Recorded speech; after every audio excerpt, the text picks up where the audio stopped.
Disclaimer. I am a law student, and the legal information provided is not legal advice. For that, please hire an attorney.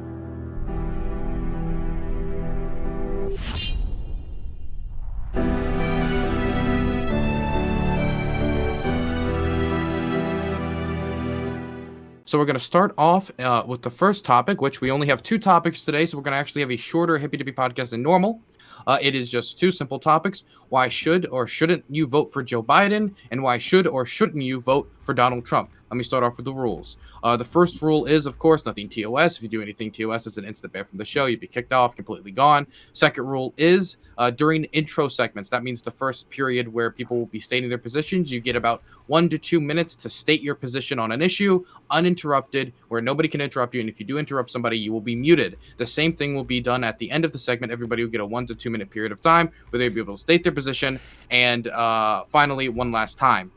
The other rule is you cannot @ other people in the Twitch chat. I've just found that it's made people get more heated. So, one second, Destiny, let me beat you and whereby. And so generally just don't @ other people in the Twitch chat. It just gets people more heated, and I try to have a somewhat productive conversation. If you interrupt too much, I will step in and tell you to please hold yourself back or allow somebody else to speak. But mostly, I would like to try to stay back and let you guys interact. If you do, then eventually, if you don't heed my warnings, you will be muted for a short period of time to allow the other person to speak. So that's most of the rules. I don't think I'm... Oh, and there's one last thing. I just want to say to the audience generally, this is a roundtable show. These are all these people's opinions. Please do not make a determination of who to vote for off of one roundtable or your favorite streamer. Please go out, read other sources, go listen to experts, and look at their platforms yourself. Do not just go onto somebody's thing and say, I don't know who to vote for. Let me check in with my favorite streamer. That's really stupid. That's super small brain. Don't do that. This is just something that might be able to supplement that large area of information going into, and it's also for small, and it's also somewhat entertainment. So please keep that in mind when looking at this. Nobody here is an expert on anything we're going to be generally talking about today, and if they are, they will probably state that out front when talking about a certain issue. So just remember that when we're talking about this election. And please, everybody, do go vote. If you have the ability to vote at this point, if you are an American, please go do that. We would really appreciate if you participated in this extremely important election, no matter who you are voting for. So we're going to start with the first topic, which is going to be on the presidential candidate trying to vie to remove the incumbent. Why should or shouldn't you vote for Joe Biden? We're going to start in the top left-hand corner with Riley Grace Roshong. You have 1 to 2 minutes. All right, wonderful, thank you. Fundamentally, my arguments all come down to, I'm not going to say that Biden is a perfect person, but he is better than Trump. I think that he is better than Trump in 3 demonstrable ways, and I'm going to go through them. The first is that I would say that he responded better to BLM.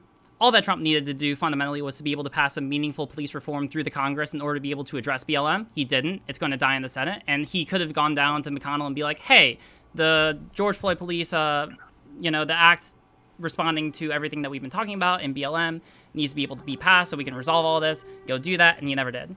Biden comparatively has proposed a number of different solutions to be able to address police brutality in America. He talked about making serious investments in mental health services, drug treatment and prevention programs, and services for people experiencing homelessness, as well as a lot of different kind of refunding services, taking funds away from overfunded police departments and putting them towards more social services that would be better equipped to be able to handle specific circumstances that the police shouldn't handle. He also was not in charge with dealing with COVID, and actually has a plan with dealing with it. I incorporate all of the arguments I made on the previous stream that Trump has just drastically mishandled the COVID-19 crisis and has resulted in the death in over 200,000 Americans by virtue of that mishandling. I incorporate all those from before, but we can go over them specifically. And then I would say he actually believes in climate change. Trump has gone on repeatedly to say that he doesn't believe in current climate change science. Biden actually does, and he wants to actually invest a lot of money in being able to address the problems that are very imminent and brought about by climate change. And if we don't address, then we're going to be in for a really tough time in the future. Those would be my main 3 arguments. There are others to make, but I think that those are the strongest. Wonderful. I'm going to pass it now over to the Turk. So there's probably no doubt that Joe Biden is a nice guy, and he's, pulling a lot of emotional strings right now that are helping him out a lot in the polls. But unfortunately, when I look at the joebiden.com, there's a lot of policies that are not really good. especially when it comes to protecting the Constitution. Primarily, his stance on gun violence and gun control is not a good thing for us as Americans. And then his plans towards supporting the Green New Deal or using the Green New Deal as a framework, I don't agree with how that's being implemented. I'm still learning about all the science and stuff behind it. And then just as a whole, going through a lot of the different media outlets and learning from all sorts of different liberal sources, Joe Biden is quote unquote the leader of the Democrat Party, but there is a entire skew to the far left of the Democrat Party, and that's just something that I don't support, and I believe that our country is in going to be in dire straits if we go that far left. There's probably plenty of room for this thing we used to called compromise, but unfortunately, the Democrats and the Democratic leadership at this point are just not capable and unwilling to do that. Okay, I'm adding a new rule to chat. If you make any more Among Us memes in chat, your voter registration will be revoked and you will be removed from the United States. You will no longer be allowed to vote in the election. Just throwing that out there. Next, I'm going to throw it over to Rob Noor. Yeah, and if your voter registration gets removed, you will only be able to vote for Democrat, or if you die for that matter. But yeah, I think that Trump is the preferred candidate.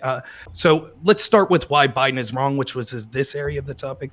I think that a vote for Biden is a vote for the corrupt establishment. Biden has been in office for 47 years and has never done anything, passed any meaningful legislation that actually helped the average American. Instead, he epitomizes the corrupt establishment. When you hear Black Lives Matter and other groups talk about systemic racism, it's funny because it's been people like Joe Biden that have been in charge of those systems for 47 years. Yet he's supposedly the one who's going to save us from all of this. He is corrupt, and we can see on China. He's not even willing to call China an adversary. We find out why now, because we could see that he's connected to the CCP through business relationships through his son. He actually did use a quid pro quo to force the firing of a prosecutor looking into his son's corrupt company. He wants to do radical things such pack the courts. He's just an empty suit for the most radical people in the establishment and in the extreme left wing.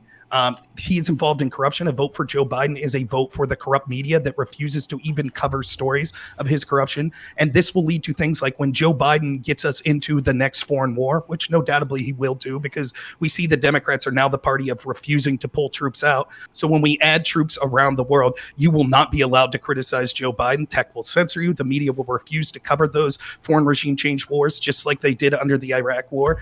The Green New Deal portion of his things will cost trillions of dollars and be a disaster. And also, he is the candidate of riots. The Democratic Party is the party that is burning down the country. The reason that DC and Chicago are boarding up businesses right now is because they are afraid that Biden voters will riot.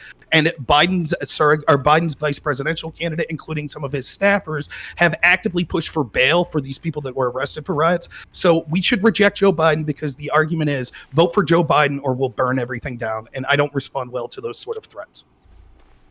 Okay, next I'm going to throw it over to Joe Lewis. I also very quickly say thank you to everybody who's on the panel today and who's watching within my chat and this stream. And I hope everybody's doing very well. As the visual representative of the black vote, since people argue that it's 12% of the electorate, and I am the 12% at about like 0.96 if we say the 8 members of this panel, I'm glad to be here. I hope this is going to be a fun hang. I'm essentially, for myself, I'm voting for a terrain of struggle. And the terrain of struggle that I'm choosing for myself is Joe Biden.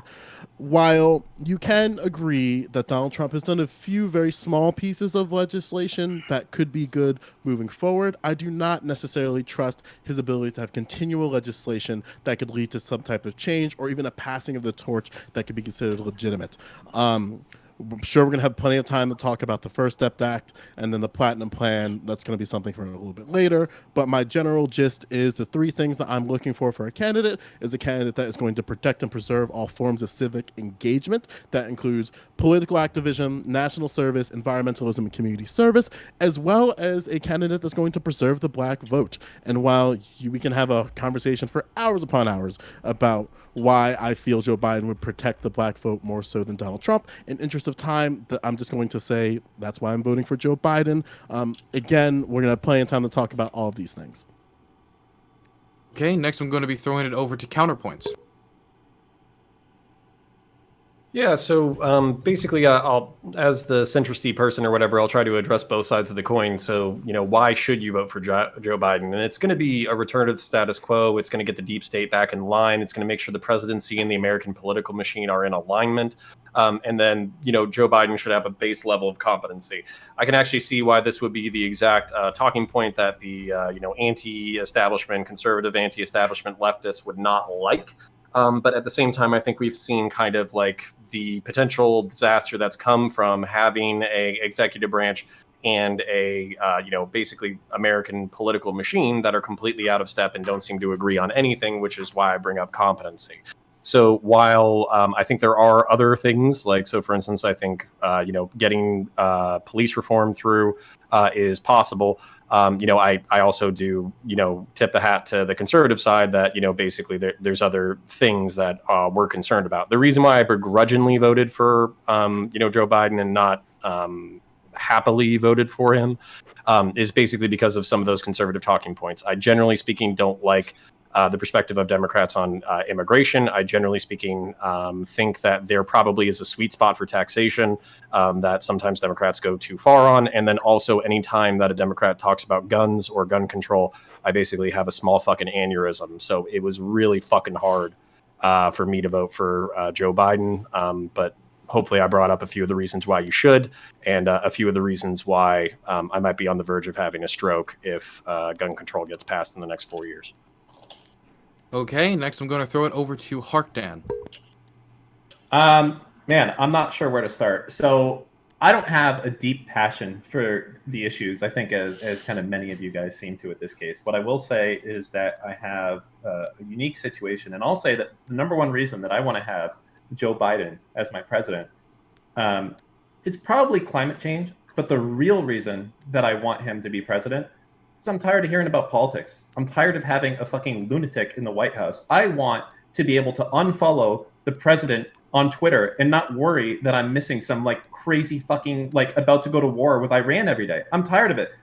In this last 4 years, I never gave a shit about fucking politics, and I don't want to care about politics. It's fucking boring. They all do the same shit, Republicans and lefties, the whole thing. And I'm just sick of it. I'm just so sick of it. And you know what? Joe Biden hasn't done shit. But then again, neither have most fucking senators or congressmen during their fucking time. You have to be president to kind of do that, and you still need the House and the fucking Senate to do it in the meantime. So I don't fault them for that. Bernie's done fuck all anyways, but no one would doubt that motherfucker would be radical as insane, right? He's like named a few post offices, and that's his like legislative achievement during his whole career. So let me be crystal clear. Climate change is good, but I'm just tired of hearing about this shit. I'm tired of everyone thinking that our country is fucking batshit insane. And one more thing to throw out here. I'm a veteran. I'm a guy who was previously homeless. Now I'm fucking rich, and I sit and I play video games all day. And I'll tell you fucking what right now. All you guys, you're not rich. I don't know why you're voting for Trump. If I'm voting for Biden, you guys have no excuse. I have guns. I have all this shit. It makes no sense to me whatsoever. You're not getting any tax breaks. I'm getting tax breaks. I definitely am getting tax breaks. Yep, I'm getting taxed more. You're getting less social benefits for sure. You guys ain't getting that shit. Doesn't affect me. I'll pay $3,000 a month for health insurance. Doesn't bother me. You guys are getting screwed across the board. But with all those things said, let's just get back to basics. How great would it be just to wake up and unfollow Joe Biden? Because all he does is like fucking tweet like press release bullshit every day, and you're just tired of it. Let me get to that life, okay? One last thing. I was very close to thinking about voting for Trump before he was actually there, and I'll tell you why, okay? Trump was going to be the promised one. The rich guy who didn't give a fuck, and he would bring things back to, he wouldn't care. He doesn't care about your lobbyists. Fuck you, you're gone. You know, he doesn't care. He doesn't need your money anymore. But he didn't turn into that. He became more corrupt than the shit. It's like the fucking Star Wars. He was supposed to destroy them, not join them. And he did it, right? And that's where we're at. So, all right. That's where I'm at. I'm done. Okay, next I'm going to throw it over to Destiny. I like Joe Biden more, I guess, on four big things are what I'm looking at right now. For the two policy-related reasons, I think that healthcare is going to be incredibly important to U.S. policy going forward, and the Republicans have failed to deliver on the repeal and replace. All they did was repeal the mandate, and we have no new Republican healthcare plan. I don't even know what their new plan is. They keep saying something about pre-existing conditions, which we already had under the ACA, so I'm not sure what that talking point is about. I don't know how much longer we're going to deal with the coronavirus stuff. The current administration has already proven that they are unimaginably incompetent when it comes to dealing with these issues. So I don't want them to deal with it more. If it takes another year or two to get a vaccine out, I don't want Trump to be leading the country through that, because holy fuck.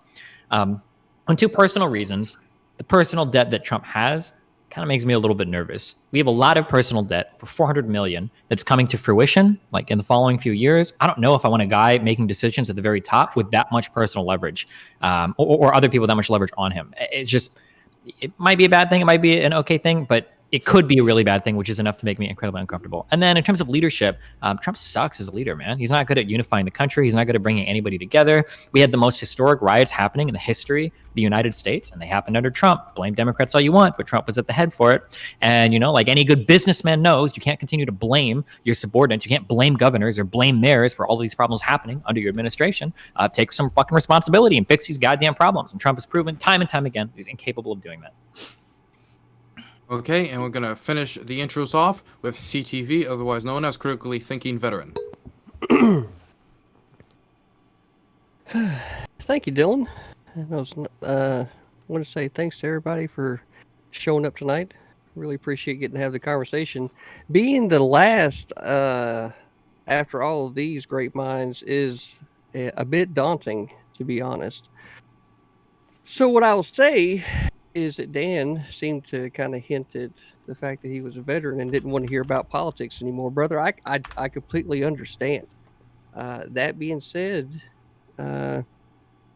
freedom has a responsibility, and just because you don't want to hear about it doesn't mean that you can just turn your nose to the process and trying to pass that on. So that's where I would be at on that. Why somebody should not vote for Joe Biden comes down to a lot of his history. 47 years he's been in office, or he's been in public office, involved with the government, has been a part of, the 93 crime bill. And I mean, hell, during that time, he even called, black males super predators, right? Which kind of goes back into even more of his past when you understand that he had a long friendship with Strom Thurmond, who was, somebody that was definitely for racial segregation, right? And then you kind of play into some of the other things that Biden said, like his interview with Charlemagne, where he said, if you don't know if you're for me or Trump, then you ain't black, right? So somebody that has been involved in the system for as long as he has had more than an ample opportunity to see what I believe is one of the core root problems that we're facing as a nation, which is ending the war on drugs. This needs to stop, right? And I don't think that someone that has basically profited off the misfortune of others for so long, having been to the second highest level of office in the land and still not doing anything there, I don't think that it would be responsible for us, the American people, to give that guy the keys to the kingdom when he hasn't even been able to show that he knows how to operate at all the other levels. And with that, I'm done. Okay, intros are finished. We will now have about an hour to possibly an hour and 15 minutes of this topic, and then afterwards we would do outros. Anyone is free to take it away. I'm just real quick. Are we were we supposed to make shit up in this intro, or are we supposed to stick to like the actual stuff that happened? Yeah, with that being said, I got to leave with something because there's something that really just drove me up a fucking wall. I'm just going to take this quote. I'm going to quote this right now. This is a quote from Hillary Clinton back in the 90s. Just as in my previous generation, we had an organized effort against the mob. We need to take these people on. They are often connected to big drug cartels. They are not just gangs of kids anymore. They often are kinds of kids that are called super predators. No conscience, no empathy. We can talk about why they ended up that way, but first we have to bring them to heel. Hillary Clinton said that, not Joe Biden.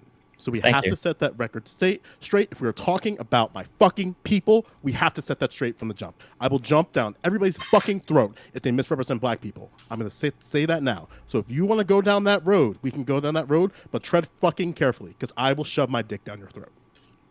That was one thing I was going to throw out real quick. I don't really know how you're planning on high horse over the internet, but it certainly is a funny thing to try to imagine, I guess. The idea, I don't know where I know that Trump said it during one of the debates, and I don't know if everybody just like repeats them because you don't fact check anything he says, but this idea that Biden called people super predators. Hillary Clinton did that. I don't know if Biden is just like an amalgamation of every person we hate. So we just describe everything that Obama and Hillary did to Biden. But yeah, Biden never said that. Just a couple of quick things that I heard. Democrats refuse to pull troops out. We haven't pulled troops out of any country that we have active wars in. We still have troops in Syria. We still have troops in Iraq. We still have, like, this idea that we pulled troops out of anywhere. It hasn't happened under Trump. CCP links to Biden. That hasn't happened. Tucker Carlson even dropped that story. Bobolinsky, in his reporting, never confirmed any of that. The Wall Street Journal tried to verify that. They couldn't. That's why they didn't publish the story. And in terms of a quid pro quo happening because of Biden's son being involved in some dealings in other countries in Ukraine, that didn't happen either. The prosecutor that was removed was working during a time period when Joe Biden's son wasn't even working in that country. So all of these things are just patently false. And then now we can talk about actual things that have happened. Okay, well, it's nice that you say that without any facts. But first, just to get to the facts, and I agree with you, Biden did not say super predator. He did, even according to CNN in 1993, in the crime bill that many in the black community were opposed to, said that it was predators that we have to get off the street. So you're right, he didn't use the word super, he just used the word predator. Seems like an odd thing to get in your high horse and threaten to, like, orally rape people over, but I guess whatever. You think there's not a difference between claiming that Biden called black people super predators rather than he just said the word predator at some point? Is that the bar that we've set, that anybody that said predator at any point in time is a bad person? No, that's not what I'm saying. I was willing to say even before you did that actually it was true. It's not true that he called them super predators. What I'm saying is if the distinction is the word super makes it wrong, but just the word predator doesn't, that seems to be a nonsensical distinction. I don't really care about the fact that he called them predators. As far as I'm concerned, I think the 93 crime bill that he pushed for, I think he and the others that voted for it probably had good intentions and wanted to get criminals off the street. That's why you won't hear me in any of my streams make this claim. I'm just making the claim that he did say predators. That's all I'm saying. So the idea that this was like, oh, he never said that, it was just Hillary Clinton. No, he said predators as well. Just saying. Again, it's not my argument, though. I don't know how you're trying to like twist this into you're right. He did not say super predator. That was the claim earlier. That claim is not true. Literally not saying that, though. Well, okay, that's fine. But earlier, the claim was that he said super predator. I'm saying that quote, when you say super predator, you're trying to bring up a very specific quote. If mind by Hillary Clinton, he did not say that. If you want to now vaguely go, well, he called people predators in a crime bill. No fucking shit. He mentioned the word predator in a crime bill. But what do you think crime bills are supposed to stop as predators? No, but no shit. If for no other reason than to end this particular line of conversation, I will say that was my take. So I will say that I am sorry for including the word super, but the point still is that predator was used by Joe Biden in the course of his conversations about the 93 crime bill, and I'm looking at it. Okay, and Trump wanted the people from the Central Park to literally go to jail after they're proven innocent. I want every single Republican in here, people that are voting for Trump, that are trying to attack Joe Biden on his record on race. I want to know what you think about Donald Trump's position on the Central Park Five, even after they were exonerated. I think I don't think that his rationale had anything to do with. I don't think his rationale had anything provably to do with race. I thought that he maybe thinks that they were guilty, and that's what his position was. Now, let me turn the question to you, Destiny. What do you think about, I don't know, Joe Biden saying that black people aren't black if they don't vote for him, or eulogizing a grand cyclops of the KKK, or his vice presidential candidate meeting with an anti-Semite named Jacob Blake Sr. that posted all sorts of anti-Semitism and things from Louis Farrakhan's Nation of Islam that said that called Jews pink-toed and other things like that. And she said she was, quote, very proud of him. What do you think of that? I don't care what person a vice presidential candidate is eulogizing. Like, you can throw your hands up. But so Donald Trump specifically says he feels like the Central Park Five, those 5 black kids, should have been killed after they were exonerated. That's one thing. Donald Trump has come out and he's supported things like stop and frisk. I think it's always funny that we try to look for these like vague connections. Like, well, the vice presidential candidate meted with a guy that used to be in the KKK. Donald Trump has the KKK supporting him right now. Donald Trump right now on stage can't say, I disavow Richard Spencer's voting for Joe Biden. No, Richard Spencer said he was voting for Tulsi Gabbard. Well, he said he supports Joe Biden over Donald Trump. What does that have to do with anything? First of all, you just said the KKK is supporting Trump, and when I point out the biggest white nationalist leader, Richard Spencer. No, but he's the biggest white nationalist leader. So where's your comment on that? Who do you think has an agenda more in line with white nationalism? The guy that supports stop and frisk, Sheriff Joe Arpaio, says he wants to ban all Muslims from the country, wants the Central Park Five still executed after they were exonerated, or the guy that's talking about passing historic legislation to empower black communities? I think the guy that pushed for historic funding for historically black universities, that pushed prison reform that wasn't able to be achieved under Obama, that pushed all sorts. I think that had record unemployment for Black Americans. I think he would be preferable on this agenda, other than the candidate, the party. Just real quick, and I'll leave you. The candidate from the Democratic Party that we see like historically going after Jews in New York and attacking Jews because they're. Yes, like de Blasio in New York right now, a Democrat that's going after Jews in unprecedented ways. The attacks. That's why they would prefer a Republican ticket and a Republican president over. That's why people like the KKK and white supremacists would prefer to vote Democrat, because Democrats are now endorsing the ideas from people like Louis Farrakhan, the Nation of Islam, and people like de Blasio that are attacking Jewish people. Wait, hold on. Where's the endorsement coming from? Like, holy shit. There's plenty of extreme sides that are going for the Democratic side as well. You can't just say, oh, all these super white nationalists are going Trump. There's plenty on the other side that are going the other way too. So you can't just say one side's bad and the other side's good. Well, I'm not saying just because of where they come from, but I'm saying like in terms of what their agenda is aligned with. The idea that you would look at Joe Biden's agenda and say this aligns with white supremacists is insane to me. Given I'm not saying that, but you're making the counter argument, in which I'm rebutting. You're making the argument that Republicans are the party of that white supremacists would identify with. We could clearly see the majority of anti-Semitic rhetoric coming from official people in the Democratic Party. Do you see how you keep pivoting to other topics because you know you're not correct? It's not a pivot. And what you don't think white supremacists are anti-Semites? We're talking about very specifically this conversation open with who statements that Biden made related to black people, super predators, right? And now we're talking about the Central Park Five, and now we've made it about Jewish people somehow. I don't know what your political affiliation is. Can I address you mentioned the KKK? I kind of want to say anything, and then I want to throw it to Joe because Joe wanted to say something earlier. Sure. Okay, so when this has nothing to do with whether or not Trump is competent, and it has nothing to do with whether or not he's right in saying that he wants to kill the Central Park Five after they've been exonerated and all that kind of shit. I literally just want to talk about the events of the night of the Central Park Five, and then I want to talk about how like criminal investigations get broken down. Okay, so and then we can talk about how that affects culture in the presidency. I'll try to be as brief as I possibly can be. So on the night that basically the Central Park Five were charged and convicted, as far as my understanding goes, basically there was pretty much a whole bunch of kids. I think it was between 30 and 100 different people running around in the middle of the night, beating the shit out of people, robbing people. And one of the things that ended up happening during that evening was a lady was hit over the head with a brick and raped repeatedly by a whole bunch of people, basically gang raped by a whole bunch of people. While that was occurring, there was roughly 30 people who were all present at that time, some of whom partook in the rape and some of people who didn't. So when they arrested some of the people who were running around beating the fuck out of people and basically being assholes, what ended up happening was during the police interviews, whether they were coerced or not, everybody started pointing the finger at everybody else, and that's how they obtained the convictions for this brutal gang rape. So while DNA evidence exonerated these kids, while there were like post facto, as far as I know, exonerations from the police using aggressive and possibly illegal interrogation tactics in order to obtain these the evidence that led to these convictions, there still are very real crimes. So like my frustration with this conversation is like we have to basically acknowledge that there's something fucked up that happened, that people have a right to be upset about it.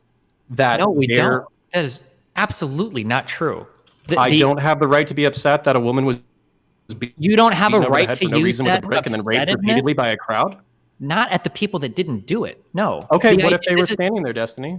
What if they watched it? Then you should have charged them with either aiding or watching or whatever. But they didn't. But they didn't aid. They just watched. Okay, but what were they charged with? It doesn't fucking matter because that's not a criminal conviction. I mean, that would hold on. Pretty easily. Do you think? Hold on. No, I love going in on Destiny. This is super fun for me. So, do you think that like cops catch most criminals? Probably not generally. Absolutely fucking not. We don't. Do you think that we even convict most criminals? Probably, that would be my guess. Is probably not. It's probably hard to know how many criminals aren't convicted because the data is hard to get. But I guess probably not. Right. So innocence to me, like as a police officer, which maybe this is a fucked up position, but I'm gonna say it anyways. Innocence to me means very little to me personally. I am personally innocent. You said you were a cop? Yeah. Oh, that all makes sense now. Okay. Dude, we've talked before. Okay, I don't remember your view on. My aunt is NYPD, so she has similarly fucking horrible views on innocence in the United States. You are innocent in the eyes of the state. It is on the burden of the state to bring a case against you and prove that you committed a crime. Nobody else gets to make that decision of like, oh well, I think they're guilty. Just most criminals aren't convicted. Blah blah blah blah blah. The reality is that these 5 boys were convicted of a crime. Later on, they were exonerated. They were paid $41 million to settle that suit. And Donald Trump, after their exoneration, took out 4 different full-page ads saying that he wanted them killed. Now, whether or not you think, well, don't we have a right to be mad that they were standing there? I guess if you want, but that is not at all related to what's going on here. That has nothing to do with the fact that they were wrongfully convicted. And after their exoneration, Trump, as a burgeoning real estate developer, still took out 4 full-page ads saying that they should have been killed afterwards. Okay, so all right, so let me, so we don't have to leave anything in the air. Fuck Donald Trump and fuck his perspective and fuck his shit. And then also in reference to the judicial system, it's my same perspective as democracy, where our justice system is what is it? It's like what Winston Churchill said about democracy, where it's like democracy is the worst form of government except for all the other ones. That's how I feel about the American system. America is beautiful. The burden is on the state for you to prove that system in the world, except for all the other ones. Sure, but I think it is a bad perspective, especially somebody in law enforcement, to think that like, well, not everybody's convicted, so there are criminals out there that we just haven't convicted yet. No, if you haven't convicted them, if you don't get that conviction, which is the burden of the state to do, then they're innocent and they walk, and that's it. Like full stop. Like you don't get to try to second guess. Like, well, I think they're guilty. Blah blah blah blah blah. Like the burden's on the state to prove the case. They couldn't. It was overturned by DNA evidence. So you walk from it. The idea that we can start to play like this post hoc, like executioner role of like, well, I think they really did it, like we're the Punisher or something, I think is a severely fucked perspective on how criminal justice ought to. I mean, I am not trying to become the. I'll say this last thing. I'll let everybody else talk after this. Okay, I am not trying to become the Punisher. I am not trying to, basically execute innocent people who stood by while a violent crime was committed. That is not anything that I'm advocating for whatsoever. But at the same time, from your perspective on the exterior of the justice system, I can understand, basically exactly what you're saying.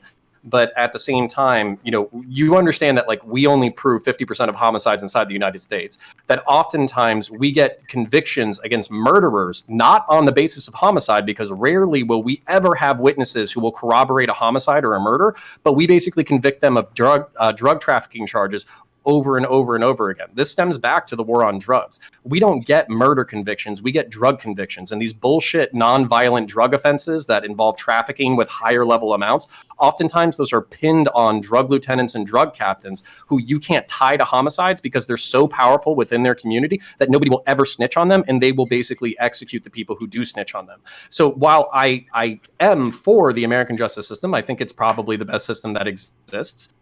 This concept that like people, like horrible people, murderers, rapists, all that kind of stuff, people who stand by and abide other crimes aren't walking around free right now. It's just not accurate. And that's my only point. I'm not defending Donald Trump. Fuck Donald Trump. What does this have to do? Trump might had a bad take on this. It doesn't prove racism. Okay, got it. I did want to throw this over to Joe. Joe wanted to say something earlier. Yeah, sure. I'll throw it over to you next, RGR, because you haven't talked yet.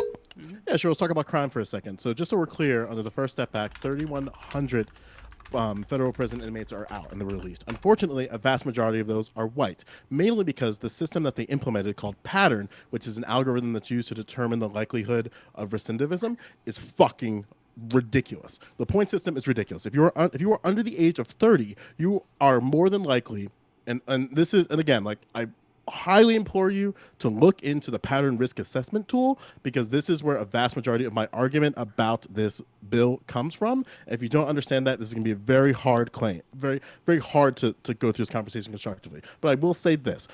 Under the current pattern system, 7% of African Americans qualify at the minimum risk. So the minimum risk means that's the minimum requirement you have to be considered part of resentencing, to be sort of like early release, all this type of bullshit. Now, comparatively, white Americans in the federal system right now, 30%. So you have 30% versus 7%. So of the 3,100 inmates and the vast majority of the people who have cocaine sentences that were resentenced, because again, something within the First Step Act made cocaine offenses retroactive, so you can apply for resentencing, stuff like that. A vast majority of them are white. Now, also, too, something that William Barr failed to fucking consider, but especially considering that he assumed this role very how you would say, unnaturally, considering that this was supposed to be Jeff fucking Sessions' job, but because he recused himself, this prevented the actual report to have any type of like length. So William Barr didn't have enough time to write this out. He failed to just put any type of like, okay, what happens if COVID drops? Okay, if COVID drops, I should probably rewrite how the pattern algorithm works.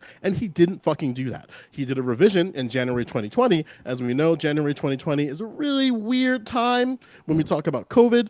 But my main point is the pattern system is fucked up, and it disproportionately affects African Americans. It makes it so that they can't even do the system that Donald Trump claims is good for black people, and it's very frustrating. I really want that thing to change, and I don't think Donald Trump is going to have any type of additional legislation, not within the second step act he's trying to propose within the Platinum Plan, or even just having William Barr within that position.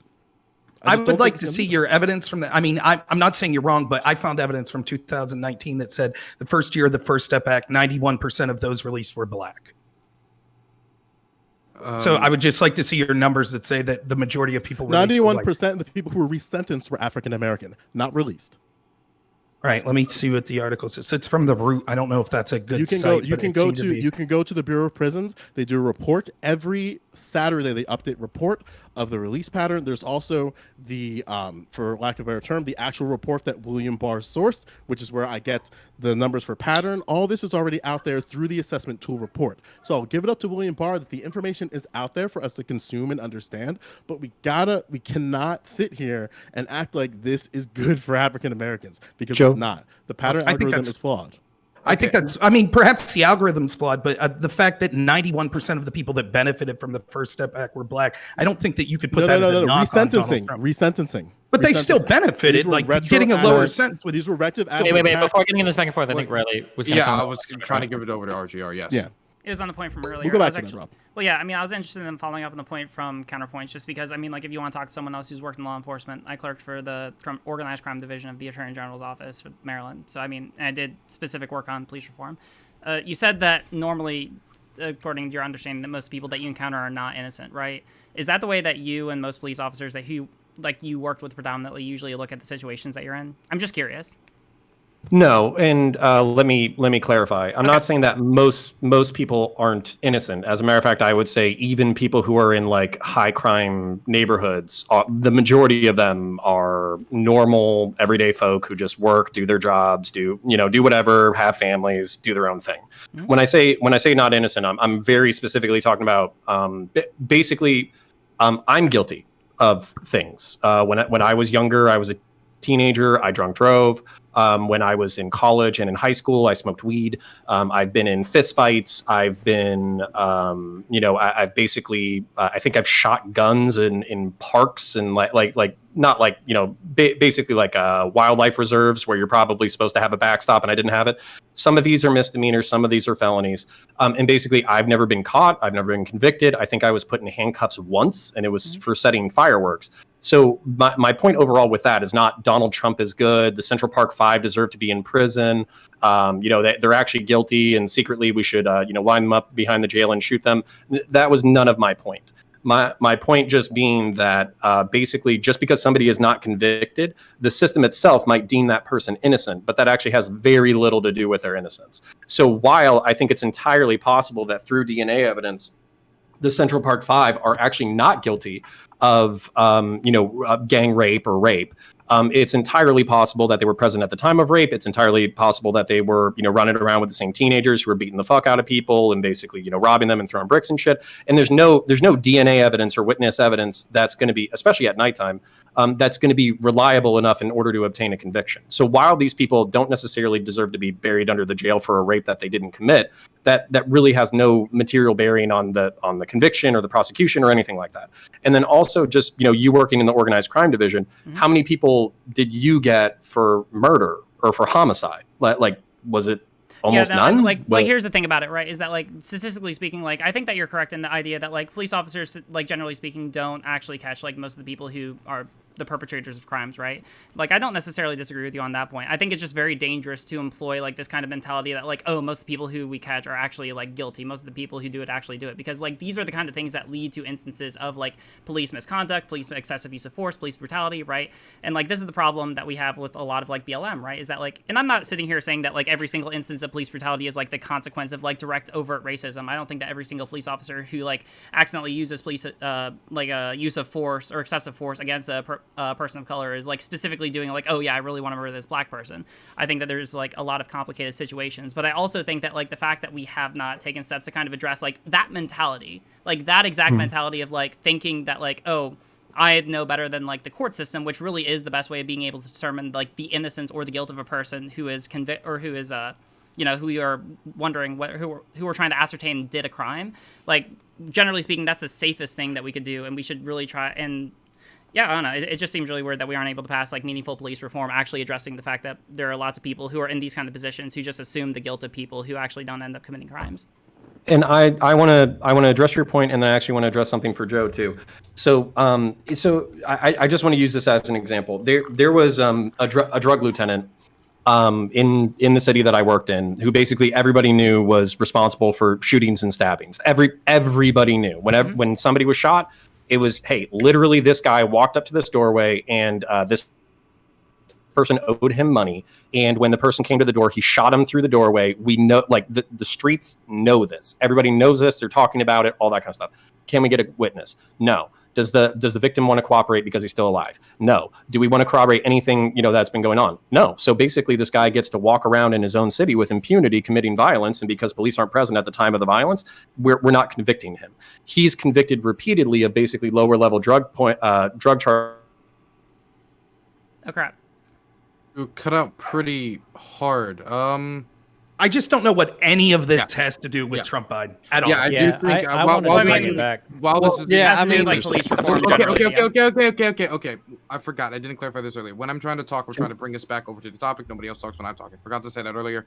I do want to bring this back over. It just was an extremely interesting conversation, and I was personally interested in it, so I kind of let it go on for a little bit. I can summarize it into 2 sentences. Okay, CTV, you can bring us back into it then. Batman Begins, understand how the crime syndicate worked there and why they wanted to actually burn Gotham down to the ground, right? That's the last, 15 minutes. So I'm sorry, did my audio cut out and then shit fucking exploded? Yeah, it cut out. Audio cut out, and we were bringing it back to Trump v. Biden now. Okay, can I can I address something in 30 seconds and then I'll totally let everything drop? Make it 15. Okay. Joe Lewis, there's a bunch of material conditions that Black people do not have access to disproportionately that I think very likely contributes to the negative outcomes of the system that you're talking about. As a reformer, I am very much interested in addressing those issues. That way, basically, they're not disproportionately fucked over, and we can stop having conversations about, 1350 or crime stats or any of that kind of shit. I seriously think that there's a lot of things that we can do to fix the system. That way, Black people are not disproportionately fucked over. That was a long-ass 15 seconds. Okay, let's bring it back. Sorry, brother. All right, so if I may, something that Destiny talked about that I thought was not true, where he said that Bobulinski was proven wrong and even Tucker's dropped this story. That's not true at all. That's total fabrication. Bobulinski testified, and he has emails to back it up, and he has a confirmation that he says can be proved to show that he was at the Milken conference in 2017, that he did, in fact, personally meet with Joe Biden in discussing business arrangements. We know that there were financial transactions through the company CFC and Sinohawk, which had people Why on the didn't board the Wall that Street were Journal direct- report it? I don't know, because the media is corrupt, and who cares? Do you have anything beyond pages because the Wall Street what's Journal had access to these things? Why didn't the Wall Street Journal report it? They said that there were no documents. But why do you believe Bobulinski over the Wall Street Journal? No, they didn't say. They said there was no definitive proof from the documents. They didn't say it was dispositive. What they said, can't Kimberly prove it's Strasso on the editorial. Right. Well, we couldn't prove anything about the allegations of Trump Russia, yet we had a 4-year investigation that found out that all of those claims were untrue. Yet the media is no, absolutely not. No, wait, just real quick. Can we just run one topic? Seriously? Is it seriously your contention here, Destiny, that if this was a business associate of Don Jr. making these accusations and having emails such as these about Don Sr., that the media would have a total blackout on? Simple question. The Wall Street Journal had access to everything Bobulinski showed them. The Wall Street Journal decided not to report on it because they said that there was no provable link. Why do you believe Bobulinski, a guy that clearly has political motivations, why do you believe this guy over the entire Wall Street Journal or any other mainstream media that could have reported on this? Because they want Biden to win. Bobulinski personally pointed out that in his emails that we have seen through his interviews, for example, he said that the big guy that was 10% was being held for was Joe Biden. He personally provided emails that when Hunter Biden referred, where are the documents? He released emails. We have those. No, and I don't want an email saying somebody has. Where's the document? If it's a business transaction, this is what the Wall Street Journal couldn't prove. Don't pivot. Where are the documents? If he has the documents showing that Biden was involved with the business, why hasn't he released them?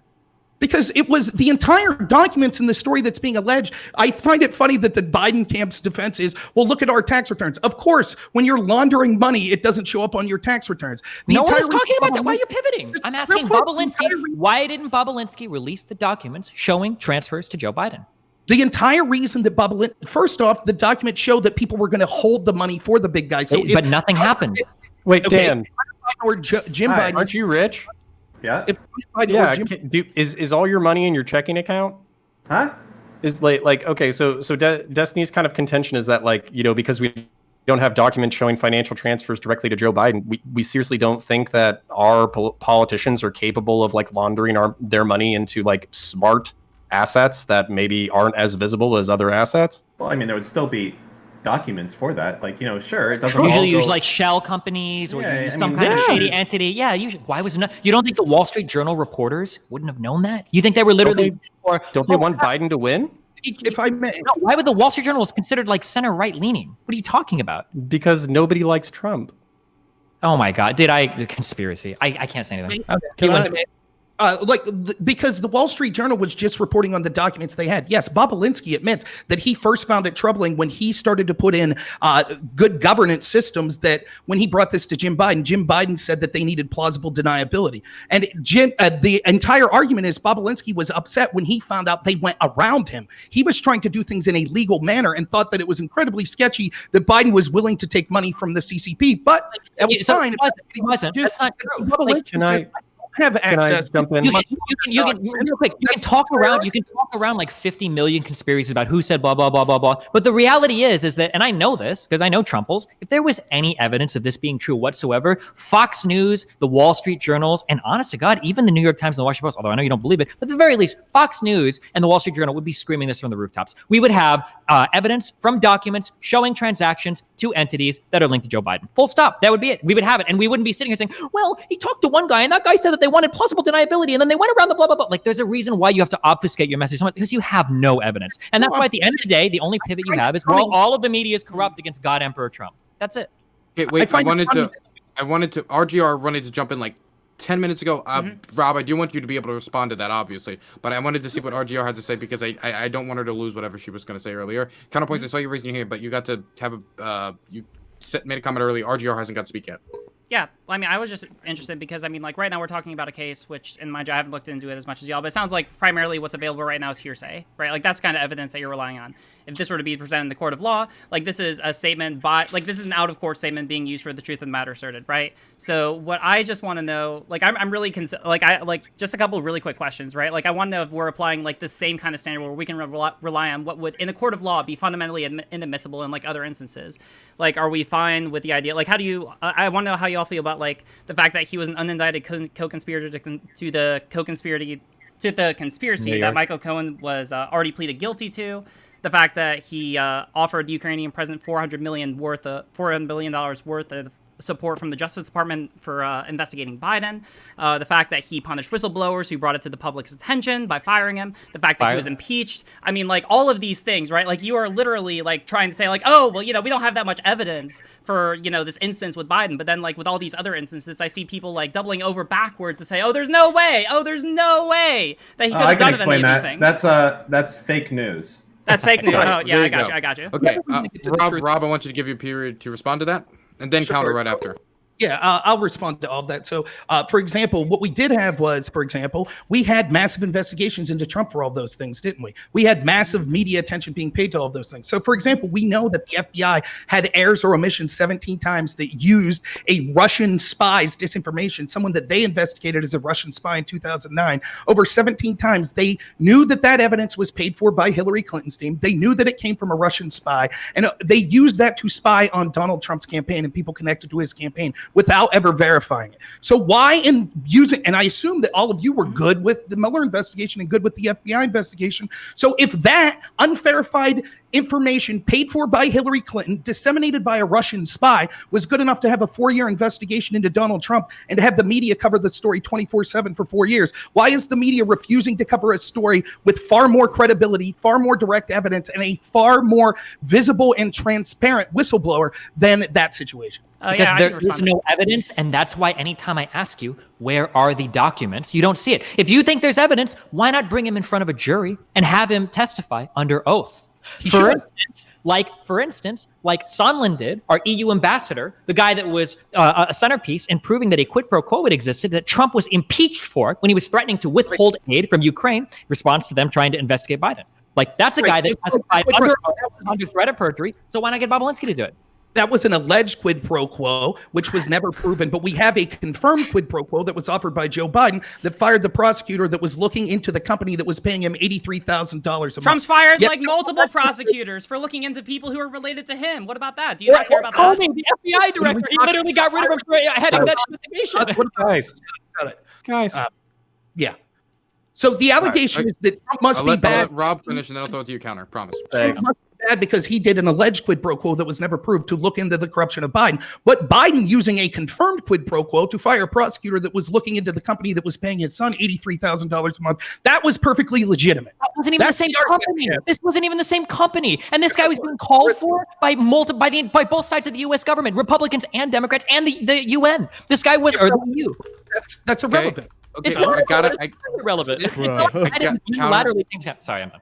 No, okay. Doesn't he finish a point and throw it straight to counter? Promise. Okay. No, I was saying, it's not like Biden was on his own and calling for this guy. Like, both halves of our Congress, like Republicans and Democrats, were against this guy. The EU knew this guy was corrupt, and this guy was in charge of prosecuting in a time when Hunter wasn't even working in the same country. These don't line up at all. This is just totally not connected in any way, size, shape, or form. Okay. Counter. Firing of Comey. I didn't see you say there shouldn't be an investigation into that. Okay, counter, go. All right. Jump in. Yeah. Okay. So, all right, this is seriously, like, I could sing you guys the South Park song, fucking, it's your right to choose between a douche and a turd for like the next 3 minutes, but I'm not going to do that. So here's my point, because Destiny, this was actually our first conversation that we ever had. I love you, buddy. So the first conversation we ever had was about political corruption and basically money in politics. So the question is, Hunter Biden basically on his daddy's name was able to go work for a Ukrainian gas company despite having very little experience inside the energy sector, was paid roughly $83,000 a month. And, should that be legal? One more thing. Then, Clinton Foundation, Chelsea Clinton was like the, obviously the daughter of Bill and Hillary, where, she was one of the chief runners of the charity, the Clinton Foundation, which was basically, in my estimation, a money laundering scheme for the Clintons while Hillary Clinton was the Secretary of State. The question is not whether or not any of this shit is legal, because clearly it's legal. These people are smart as fuck. They have lawyers. They have, basically people who, basically suck their dicks in order to keep them out of jail and all that kind of bullshit. My question is whether or not this shit should be legal. Should our politicians be taking tens of thousands or hundreds of thousands of dollars from foreign companies and then basically laundering it into their personal wealth? And the answer is absolutely fucking not. If you think that that's not true, then man, you must fucking hate Trump when people that he was associated with, like Paul Manafort, were literally federally indicted, not only for taking that money, but for failing to disclose it, something that Hunter Biden hasn't been accused of. The fact that these people will get into positions of government and then work with foreign companies or whatever isn't really that surprising. It's going to be in the purview of what they do. What do you expect to happen when you've worked in government? You're going to go and get a job at Jiffy Lube afterwards? You're probably going to be involved in these types of things. And the fact of the matter is, no crime is taking place here, and nothing immoral or horrible is taking place here. His dad was the vice president. It makes sense that he's going to have the connections to go out and do things afterwards. I'd be far more concerned with sitting leaders that are putting like their son-in-laws or other members of their family in key positions of power that are running a lot of the parts of the U.S. government that they probably don't have any business to do while having foreign debt that can be leveraged over them at any point in time. Like the fact that I even have to consider like, well, he was getting paid $83,000, blah, blah, blah, blah, blah. If I was even going to consider that wrong, in any universe where I would consider that wrong, Trump has committed 3 orders of magnitude worse crimes in terms of having conflict of interest or foreign interests that could be levied over him. That's an absurd claim because Trump got his, as an international businessman, Trump got his wealth well before any time that he was involved in politics. The Biden family traded on their name after they were involved in politics. For example, we know $2.5 million was given to Hunter Biden from the mayor of Moscow's wife. My point is quite simply, and I'll just make this real quick. That's just not It is true. It is true. I'm sorry, Dylan, I need to interject here and say that we need to end this because this is we're going to spend this entire show talking about a conspiracy theory. Is that what you want? Is that really the dividing factor between Joe Biden and Donald Trump? I don't want want to. the other options are terrible memes. So whatever. Okay, everybody shut up. Okay, everybody shut up. Everybody shut up. Everybody, Destiny. Don't do that, please. Okay. Rob, finish your point. Destiny, you go on. Harkdan, while annoying, made a decent point. His hat was somewhat charming. Okay, look, we'll continue into another part of this after this. I think this is taking enough of this point. I want to kind of move over to maybe some policy and stuff like that off of this specifically, and then move on to the Trump section. So, Rob, you may respond. Destiny, then you'll get a period of time to talk after. Then we'll finish it off. Okay, Rob. I'll be real quick. Look, we know that Hunter Biden got money from people that we consider adversarial, like the corrupt board of Burisma. We know they got him from China. It's alleged that he got it from Moscow mayor as well. We know that there are allegedly sex tapes out there. I personally don't care about them, but people on the left were furious that there could be sex tapes of Donald Trump that could be used as compromise. But all of a sudden, they're not even covering this story when we could see the actual tapes of Hunter Biden. My point is quite simple. Not only does this show corruption, but on a bigger scale, a vote for Joe Biden is a vote for the establishment, the mainstream media that covered any insipid allegation about Donald Trump or Brett Kavanaugh, even if there was no evidence for it, talked about it, foamed at the mouth, went about the importance of it nonstop, but they refused to even touch this story with a whistleblower, with evidence that backs it up, that at the very least shows, even if you don't think Joe Biden's involved, it shows that his son was involved in business relationships with adversarial nations, and somehow they don't care about it. This means if Joe Biden gets elected and we have another disastrous war, like, I don't know, the war in Iraq or something, this is what you have to look forward to as progressives. The entire mainstream media and tech companies censoring you and not allowing you to be critical of Joe Biden because they're 100% in the bag with him. This is state-ran media and propaganda and needs to be rejected in the strongest possible terms. I would never vote for Trump. We have video footage of him murdering 25 people in the street. We've got video footage of him abusing dogs and animals. It's horrible. We've seen the Chinese paid him over $250 billion in order to say the N-word 50 million times on network TV. And I've seen all of these things with my own 2 eyes. UPS lost it in the mail, unfortunately, so I can't show you the evidence right now, but that's why I'm not voting for Trump. And I'm definitely not voting for Hunter Biden either. Okay. So you stole my meme, but okay, let's go on. Now, we don't have too much time left in the Joe Biden segment. So I know there's a few people in here who haven't been able to talk much in the last period of time. Those people would be Harkdan, CTV, Turk, and Joe. I would say Joe. So all those people, if do any of you have anything you want to add on the issue of policy before I open it up for everybody else? I do. Mine's very, very quick. I think it's very disingenuous that Republicans act like Joe Biden didn't do shit in his 47 years in office. Look, how are you going to deny that we have fucking Harriet Tubman Day, for God's sakes? Any motherfucking millennial in the 90s who grew up doing any type of social studies know of Harriet Tubman Day. Joe Biden introduced that to fucking Congress. Now, that's one very small thing, right? We can go a little bit deeper, right? We can go to Recidivism Reduction and Second Chance Act of 2007. We can go to the Trafficking Victims Protection Authorization Act of 2008, which essentially combated trafficking of persons and other children across the world. We can talk about how he advocated for Eastern Bloc countries to join NATO after the collapse of the Soviet Union. We can talk the fact that he blocked Jeff Sessions from the federal district court. Oddly enough, he ends up appearing in a different type of administration a couple decades later. He helped the rejection of William Bork. It is crazy to me how you act like he didn't do shit, but he blocked William fucking Bork,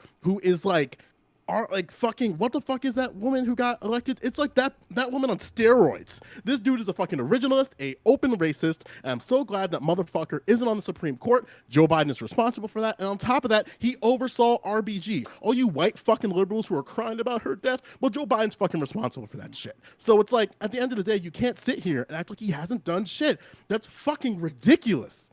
Clarify Joe's point. He means responsible for her getting appointed, not her death. That Yes. he's not saying that. Yes. Okay.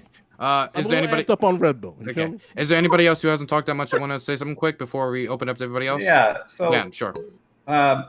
man, it saddens me greatly that so much of this segment has been spent on like a conspiracy theory. No shit. If your last name is fucking Obama or Biden, you're gonna make money and people are gonna do shit like that.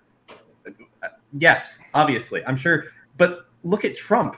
Look at the fucking Trump kids. Look at fucking Ivanka. This is a person who's not qualified to do fucking anything. She's all over this shit. Like, I don't understand. Like, the insistence of corruption here. Like, every single person who's worked with Trump ever has been fired. There's like 2 dudes left from the original creation of the Trump empire. Never mind that. Dan. Let's Dan.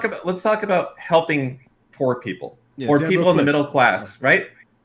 Look at the tax cuts that Trump did. It only goes to help rich people. You can't defend it. Like, to an insane level. Like, if you look at the tax cuts and where it went to people, it went to none of you. How do you defend that? How is that good for you? Do you guys all believe in trickle-down economics or something? Because I know I sure as shit ain't paying people more money as a result of that. Fuck no, I'm saving up for a McLaren or something. Like, that's how it works.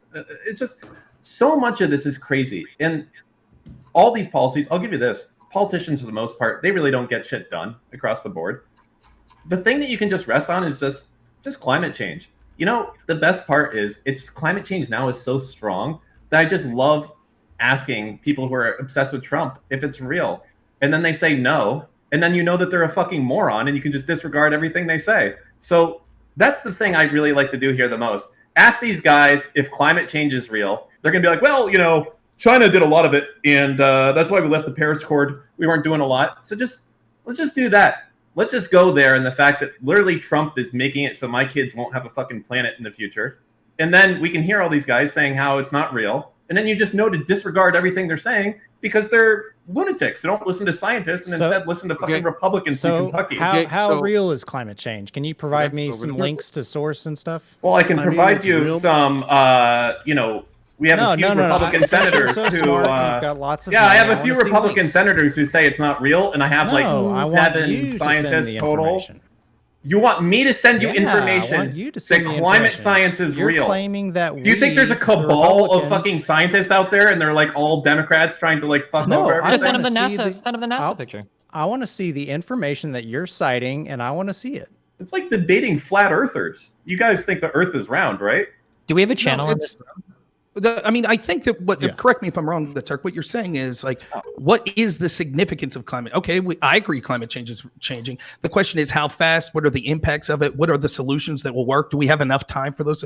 I mean, we've been told by some people that we only had 18 months to be able to implement policies or else we would all be doomed. Those 18 months have passed. So are we all doomed now? Is there nothing we could do? We've also been told by other measures that there's so much pollution or so much greenhouse Can you gases provide going me in. evidence that the Earth is round? I'm not even fucking with you right here. I want you to do it. And me and Destiny, we actually believe the Earth is flat, and I'm not fucking with you when I say it. Provide me real. You think I'm fucking with you because it seems so ludicrous to you. Unironically, provide me evidence that the Earth is round. I only have I think CGI it's photos. evident that man. you and Destiny Those can photos only make mean like fucking nothing. As much as I Stephen, help me out here. I know you're more well-versed in this than I am. I respect the meme. I respect the meme. No, it's not But really a also, meme. It's about I his also bullshit. posted the Look, evidence from NASA. look, in I chat, understand, just in case you do wanna but see I it. do not want to spend the next 10 minutes of people sending evidence of whether the Earth is flat or round right now. Okay, so yeah, I understand the point you're trying to make, but can we bring it back home quick and not actually have that yeah, happen? Okay, then bringing it back home is I we can- have to sorry. trust the vast majority of scientists, not Okay. politicians, when it comes to this stuff. Like, Absolutely. I'll And also counter additionally- this, and I'll say Sure, that there yeah, is please. considerable evidence out there that also cites that this catastrophic climate change that's being claimed is not as bad as it seems. I actually posted the link to the information in the chat. You're free to read it. It's the YaleClimateConnections.org. They're saying that the climate sensitivity is not as extreme as was predicted by the IFCC or the ILCC, whatever the climate change organization is. So it's not settled science. I talked to the dairy a lot about this offline, and I've done a lot of research about it. And it's, you guys keep pushing this agenda. Who's and you guys? Not all Like scientists. the Jews? Like, You Or guys, what? the Who's left, it's a behind green this? plan. Hang on. So It's a something I'm Green kind of Deal. like confused about, right? So why the fuck would Governor Murphy sign the strongest measure to protect overburdened communities from pollutants if climate change isn't this real fucking deal? This thing is in law. It's the strictest bill in the fucking books. And when you guys are like, when Joe Biden goes into office, don't be fucking surprised if fucking either whether it be Governor Murphy or fucking Cory Booker has some type of position in environmental justice, because they passed that shit. And they didn't pass that shit. Let me phrase this. They passed this shit because, one, climate change is fucking real and incredibly dangerous. Number two, it disproportionately fucks minorities. So I don't understand why there's this sort of fight about climate change, which is why I'm voting for Joe Biden, because I know within my state, I called Cory Booker a fucking coward, and he would never pass environmental legislation that would help any of my fucking communities that are fucking dying because of the water that they drink in Newark or just the water that they drink in Trenton. But then I have to go sit there on a fucking middle of the day in September, seeing fucking Phil Murphy and Cory Booker smiling, giving me a giant middle finger. Hey, we passed this fucking thing, and it's directly tied to the census. The census that we know not historically, but over the past couple of years, as leading up to the census, we found that there's a little bit of resistance on one side of the aisle when it comes to census checking. But hey, on the bright side, New Jersey has the strongest measure to protect overburdened communities of pollutants, and that is great. But I'm very sure that I would trust that Cory Booker or Governor Murphy could push that within the Biden administration more than a Trump administration. I mean, I think that what Dan did here is emblematic of the problems I see in the establishment with the Democratic Party. First, he says, can we please do what the mainstream media did and stop talking about a story that's critical of Joe Biden? Yeah, we got you. The media is following you. Meanwhile, you probably parroted every single conspiracy theory about Donald Trump as if it was a big deal, with Russia collusion that all turned out to be fake and baked on Russian disinformation. Then you say, anyone who wants to have a nuanced discussion about climate change, sure, it's real, but how significant is it? Here's credible scientists that say maybe it's not as bad as others are saying. You say, oh, that's like endorsing flat earth. This is what we see from so many people on the left. You're unwilling to have a fair and honest conversation, and instead you must gatekeep and say anyone who wants to talk about the nuances or talk about the specifics of this is some horrible person, and then yell the F word a bunch of times. It's a little better than Destiny's strategy of making up things about Trump shooting 25 people because he's losing the argument, but not much. Oh, well, I mean, I'm not sure how I can respond to the fact that Democrats are making shit up. I mean, you got me there. We are known for our fake news. That's kind of our status quo. I do have video media evidence. empire.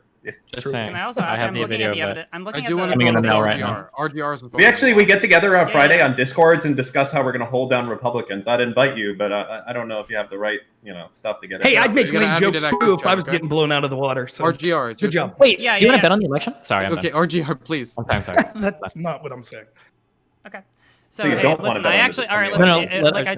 RGR, please. I do want to have an honest discussion. So I'm looking at the article that you sent me. So can you please point me to where in the model that it says that the consensus is not that there's global warming? Like it says so far that what I see that there are different models, and different models are saying that there's like different degrees of global warming. But what I'm seeing so far seems to say that they all have the consensus that there is global warming, just to different extents. So can you like point to right. me? Yeah. So like I'll walk through it with you. Like I'm Yeah, looking and at it with my I screen. can explain it. So Yeah. there is consensus, and a lot of people actually agree that climate change is happening. And like Normal America was saying, it's the extent, the policies that go towards combating it, and then how severe it actually is.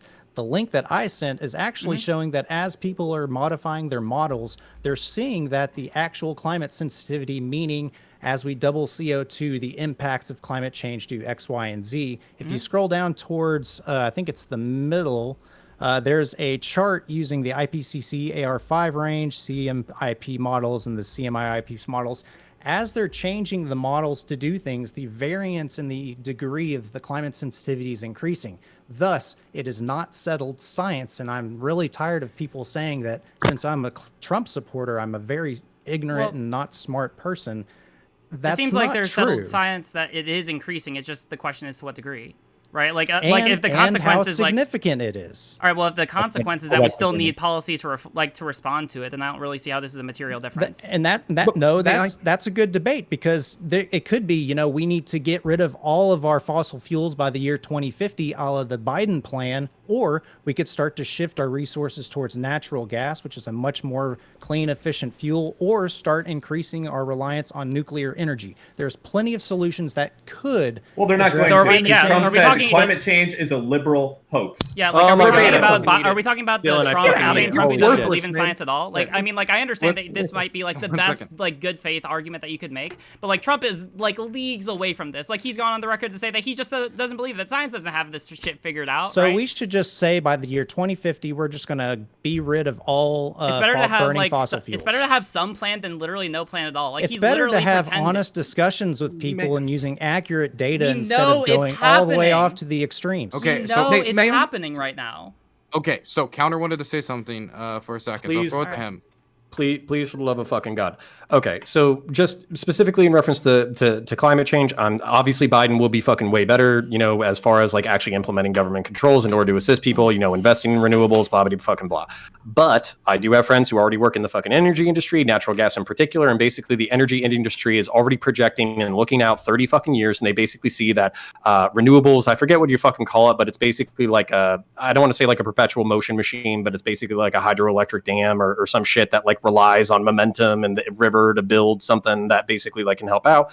But what you need in order to like create an actual electric grid that works for the United States of America is you need to have a baseline of power, which is basically either nukes, fission, or fusion, and then you also need renewables in order to do that. And even if we do nukes and then renewables in order to support the uptimes and the downtimes, you're probably still going to be reliant on that, petroleum and natural gas and all that kind of stuff in order to fill in the gaps. In addition, you're probably still going to need gasoline for vehicles, because the same way that vehicles are basically reliant on rare earth minerals in order to be produced, you have to mine those things. So maybe in 50 years, instead of fighting wars in the Middle East for oil, we'll be fighting wars in Central Asia for rare earth minerals. So my problem, I seriously, I am more left of center than I am than my stated politics, but at the same time, guns, abortion, immigration make me right.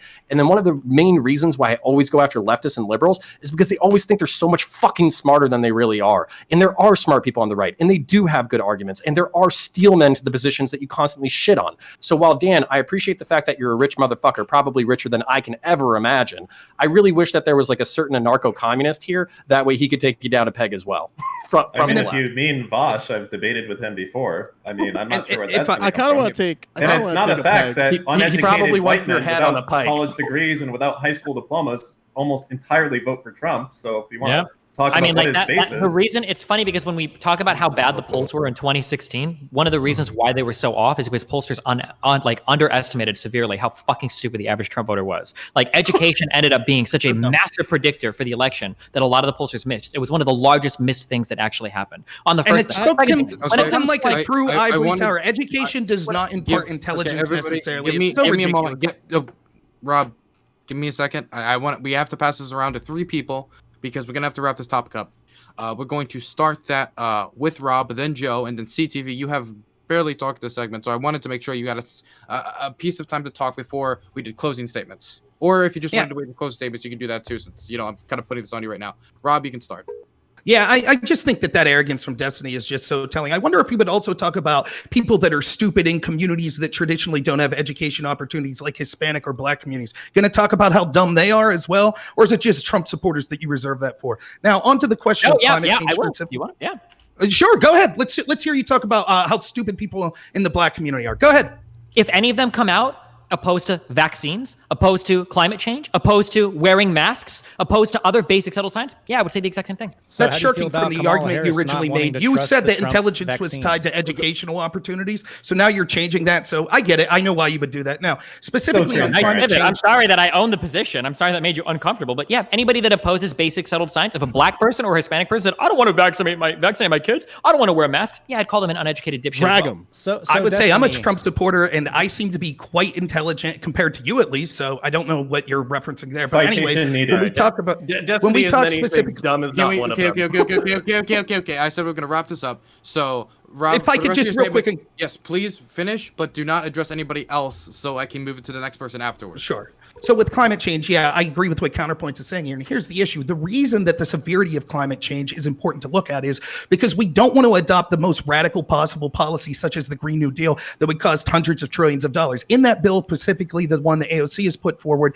she calls for the retrofitting of every single building in the United States of America to adapt renewables. So not only do we have to create the renewables, we have to retrofit every single business. She also calls in there for guaranteeing everyone a job and continuing an income for people that choose not to work. That was what the original bill said. It would be impossible to achieve these goals, but it's all being done in the name of we're all going to die from climate change. Instead, we need to have a sober conversation. For example, did you know that emissions have gone down during the Trump administration and we're actually meeting the obligations that we would have had under the Paris Climate Accord? Meanwhile, countries like China, India, and other countries that are more net polluters are yet to meet their obligations and don't have to start meeting them until the late 2020s.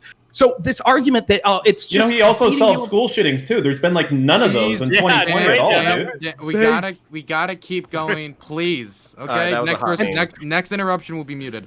No, Rob, just to finish up, please quickly, very quickly. 15 seconds. The truth is that we see innovations that are coming, such as nuclear, other renewables that are coming, and they're not being forced on us, which means it's the best possible solution, and we're not destroying the economy to do so.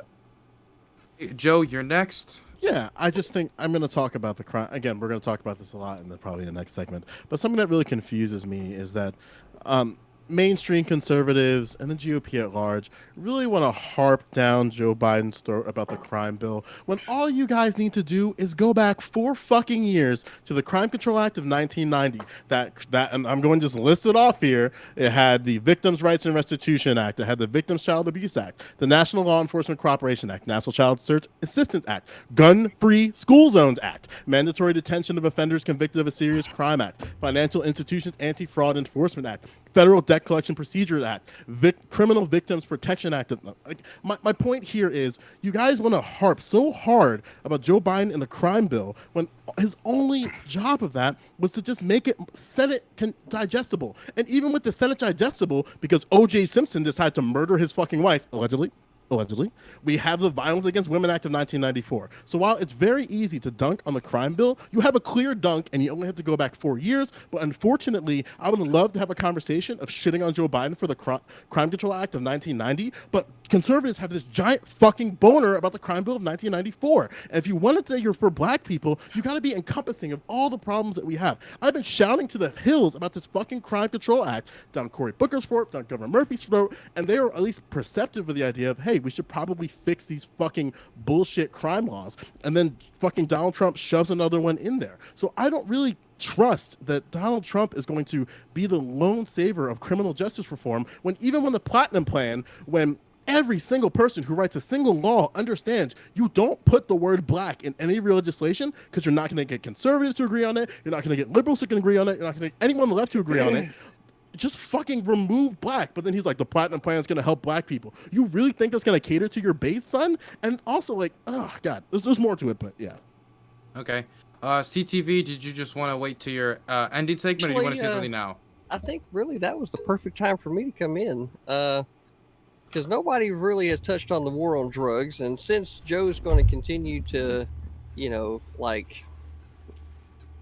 show all the good things that Biden has done along the way since then, I want to make sure we get to the root of the problem. And while Biden was not a senator in 1970, one of his closest friends was, right? And the Controlled Substance Act was passed in a vote of 54-0 because nobody else showed up besides these 54 guys, right, to pass the Controlled Substance Act. And what have we seen from the Controlled Substance Act, right? We don't really need to get into what Nixon's people said when they said that we were going to we had the ability to be able to go inside these communities and disrupt them and lock up these people and be able to have all these powers over them, right?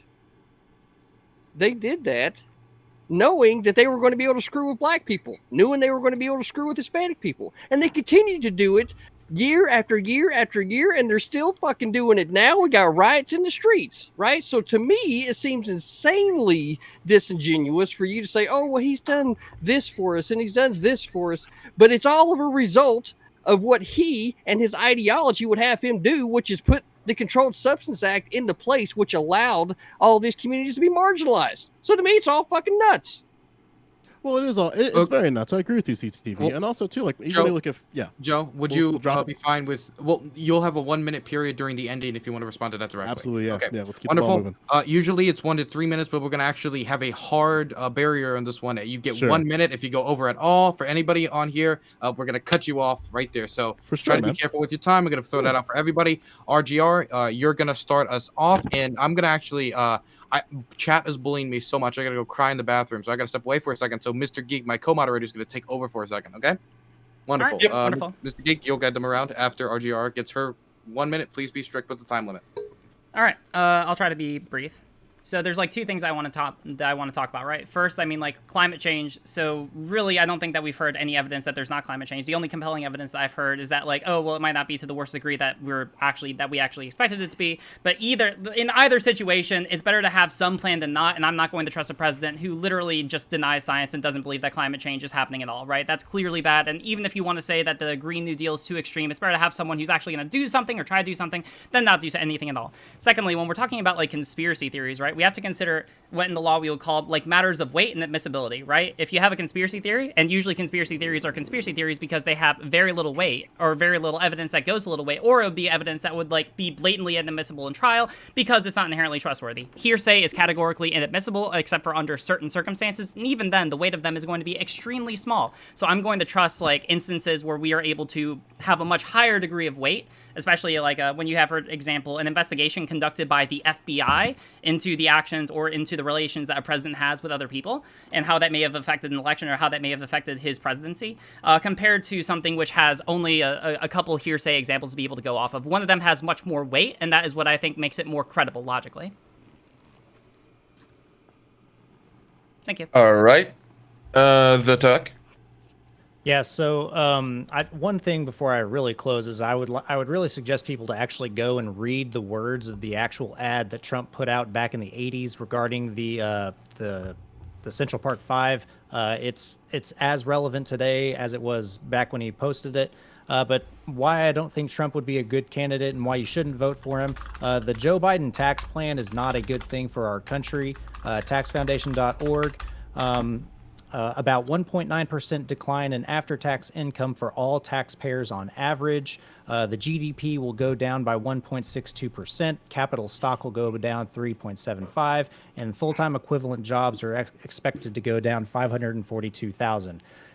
Couple that with the the gun control legislation that he's advocating for, and several of the other underlying Democratic leadership issues that I'm not in favor of. I don't think he's a good candidate, and I don't think having the Democratic Party in the leadership of our nation is a good idea. All right. Joe Luis. Yeah. So, again, like to circle back to my pillars as to why I'm voting for Joe Biden. I think Joe Biden is the best candidate to protect and preserve all forms of civic engagement, and he's going to preserve the black vote. But something that's going to be a segue into the next conversation. I trust that Joe Biden's going to have an established cabinet within the 2 years of his of being a president. Because one of my biggest frustrations with Donald Trump, and we'll get to this later in my other statements, is that I am more concerned about who's going to be within Joe Biden's cabinet, because that, I think, is a much more interesting conversation. Now, I trust that Joe Biden, considering that he does have flaws in a lot of areas, like prison reform, as CTV alluded to, as climate, as kind of is alluded to in terms of transparency and clarity, I expect him to have better people, basically the leftist assassins of these topics within his cabinet. And we see this is why people are getting all bugged out by Bernie Sanders isn't going to be the senator of Vermont anymore. What's he going to do? That's because he's probably going to end up in that cabinet, because Joe Biden is just keeping an eye like, okay, who are the players here? And I trust the players behind Joe Biden than I ever would trust the players behind Donald Trump. He's playing this crappy ass starter deck, and Joe Biden is at least going to the secondary market, buying singles and making sure that deck is actually competitive for the market.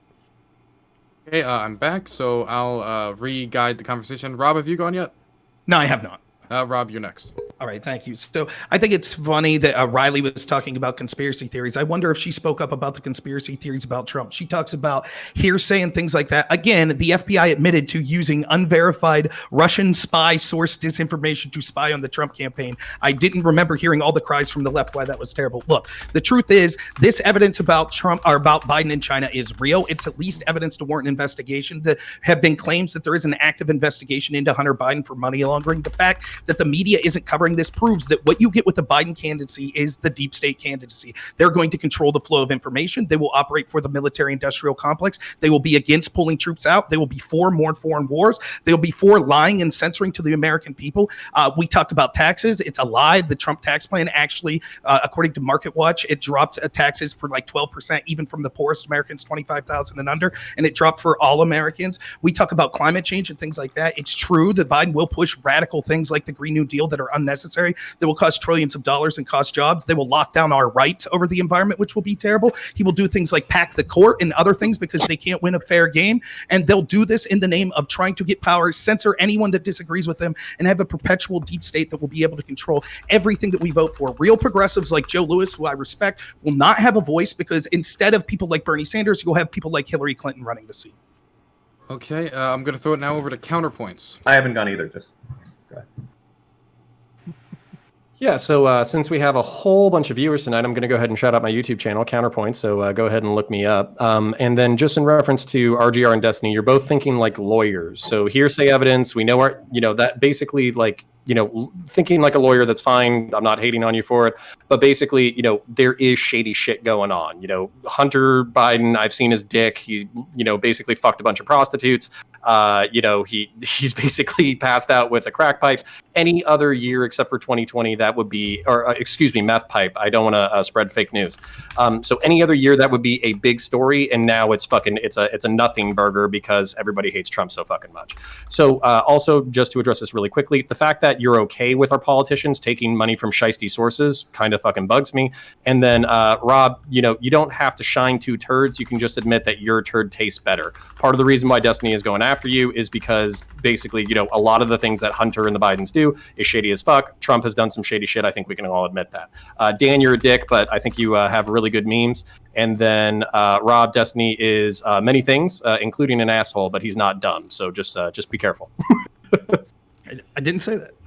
Can I go next? You know what? It was next was Dan, but sure, Destiny. Why not? Fuck Dan.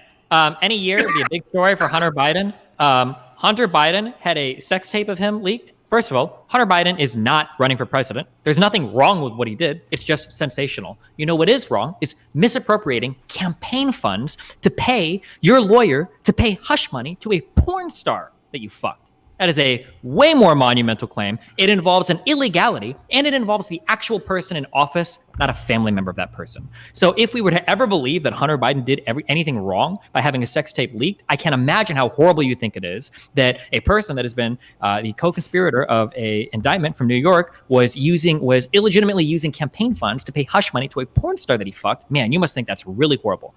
And then in terms of taking money from shiesty sources, this idea that if you've worked in politics, you can never work on any type of consulting anything with any company, outside of the U.S. I mean, I guess we can set that standard if we want, but hey, Hunter Biden was appropriately reporting all of his income. It's not like any of that is a mystery or any is hidden or he refuses to publish tax returns or anything like that. So, I mean, yeah, if politicians want to work for consulting or doing things afterwards, I mean, it seems to be the most logical progression of their career. I don't think there's anything wrong with that, especially if they've done it after they have left office and aren't currently in a position to make damaging policy or damaging relationships for the United States, like, for instance, using leverage of misappropriated money from Congress and holding it over Ukraine in order for them to dig up dirt on a political rival. Okay, next I'm going to throw it over to Dan. Got a few ones. Important things that I think are actually going to sway people over. Okay, just bear with me. 4 points I'm going to have through here. Number one, Hunter Biden has a big dick and is a Chad, and everyone here fucking knows it, and I'm jealous. Okay, he looks good, and I think there's a big reason they're mad. Number two, Joe Biden likes ice cream. Trump can't even hold some fucking water without being weak. Number three, Biden says cool fucking shit like malarkey and foghorn, and Trump thinks that stealth planes are actually fucking invisible. But let me give you the big reason to vote for Biden over fucking Trump, and everyone's gonna just resonate with this immediately. If Biden gets elected, Imagine how fucking mad these guys who vote for Trump are going to be. They're going to be losing their goddamn shit. Me, I don't give a fuck. Trump wins, whatever. Lower taxes. These guys are going to go fucking bonkers. They're going to be out there marching with guns and shit. And I'm going to be sitting here laughing my fucking ass off. And you guys will too. Think about how mad Trump will be. Oh my God, the memes are going to be fucking amazing. And then Trump's going to make his own fucking cable news network that's going to rival Fox News. And then they're going to fight it out. And then Fox News is going to get fucked. That's going to be the funniest fucking shit ever. So fuck the politics. Let's just do it to make these guys fucking mad. That's the fucking real reason. So vote for that. Vote for change that you can see. Vote for that. Okay, throwing it over to wrap this up with CTV. You got 1 minute.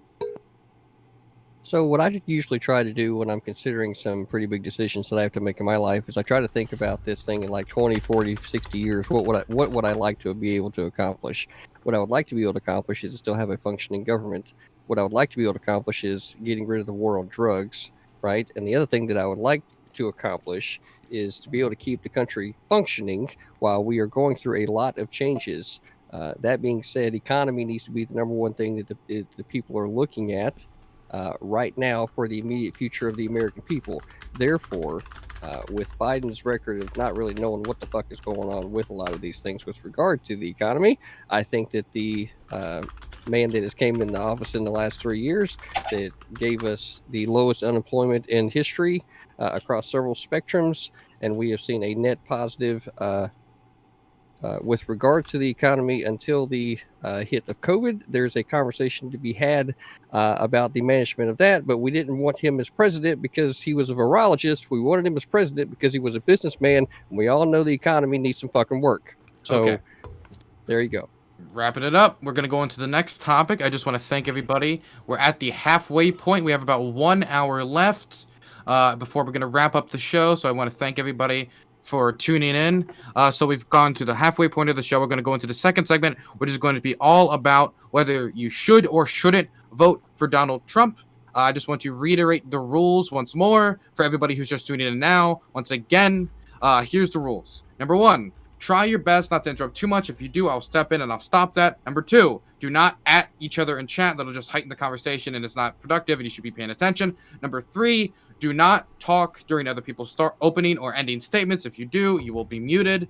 And number 4, basically just don't do anything TOS. Oh, and number 5, of course, if I am speaking up, it is to guide the conversation somewhere else, or to give somebody time to speak, or to moderate correctly. So, going forward, please, everybody adhere by those rules, and everybody in chat, once again, do not take all of your opinions from a roundtable panel show on the internet. Please find other sources for information. So we're going to go into the next topic, which is whether you should or shouldn't vote for Donald J. Trump, the current president of the United States. I'm going to start this off in the top left-hand corner once again with RGR. Joe, I'm going to say no. It's kind of mushy because there's a lot of arguments from before that are going to be brought back over, but I'll try to bridge here. First, I originally wasn't planning for this, but also, like, economy-wise, we have the highest unemployment out of any point in, like, prior history under any other president. So, I mean, like, if we want to make the economy argument, that seems kind of weird. I mean, like, the economy might be better for stockholders or people who are able to retain their job, or for people who actually have lost their job as a response to mishandling of COVID, then I would say that it's not really that great for them. Secondly, Donald Trump has demonstrably, according to studies, emboldened racists, white nationalists, and those who commit hate crimes. According to studies, President Trump's elections was associated with a statistically significant surge in reported hate crimes across the U.S. They also said that Trump tapped into a current authoritarianism in the electorate, one that's bubbled down below the surface for years. And they also researchers find shockingly high levels of anti-democratic beliefs and prejudicial attitudes among Trump backers, especially those who support the president strongly. Also, he has mishandled BLM. We talked about that before. Everything from before that I said, I incorporate that here. Mishandled COVID, everything from the prior debate I've been on here, 200,000 deaths and counting. He knew about this back in February, and he did nothing. He formed no plan to be able to deal with it. He could have told everyone. He could have notified people how dangerous this was. He said that this was, I was just trying to keep down a panic. Well, I mean, like, that seems really inconsistent when you consider how he's treated literally every other subject, when he's talked about immigrants, when he's talked about drugs, when he's talked about, like, name any subject. Like, his playbook is to go to fear-mongering. It seems really inconsistent for him to be able to make that, especially when other countries quickly established a policy. That's how every other country was able to deal with this, broadly speaking, much better than we did. And then lastly, I would say that he's implemented terrible climate change policy, right? He says that he doesn't agree with the science of global warming. He's in the process of reversing nearly 100 environmental rules. He's already weakened Obama-era limits on planet-warming carbon dioxide emissions from power plants and from cars and trucks. He's removed protections from more than half a nation's wetlands, and he's withdrawn legal justification for restricting mercury emissions from power plants.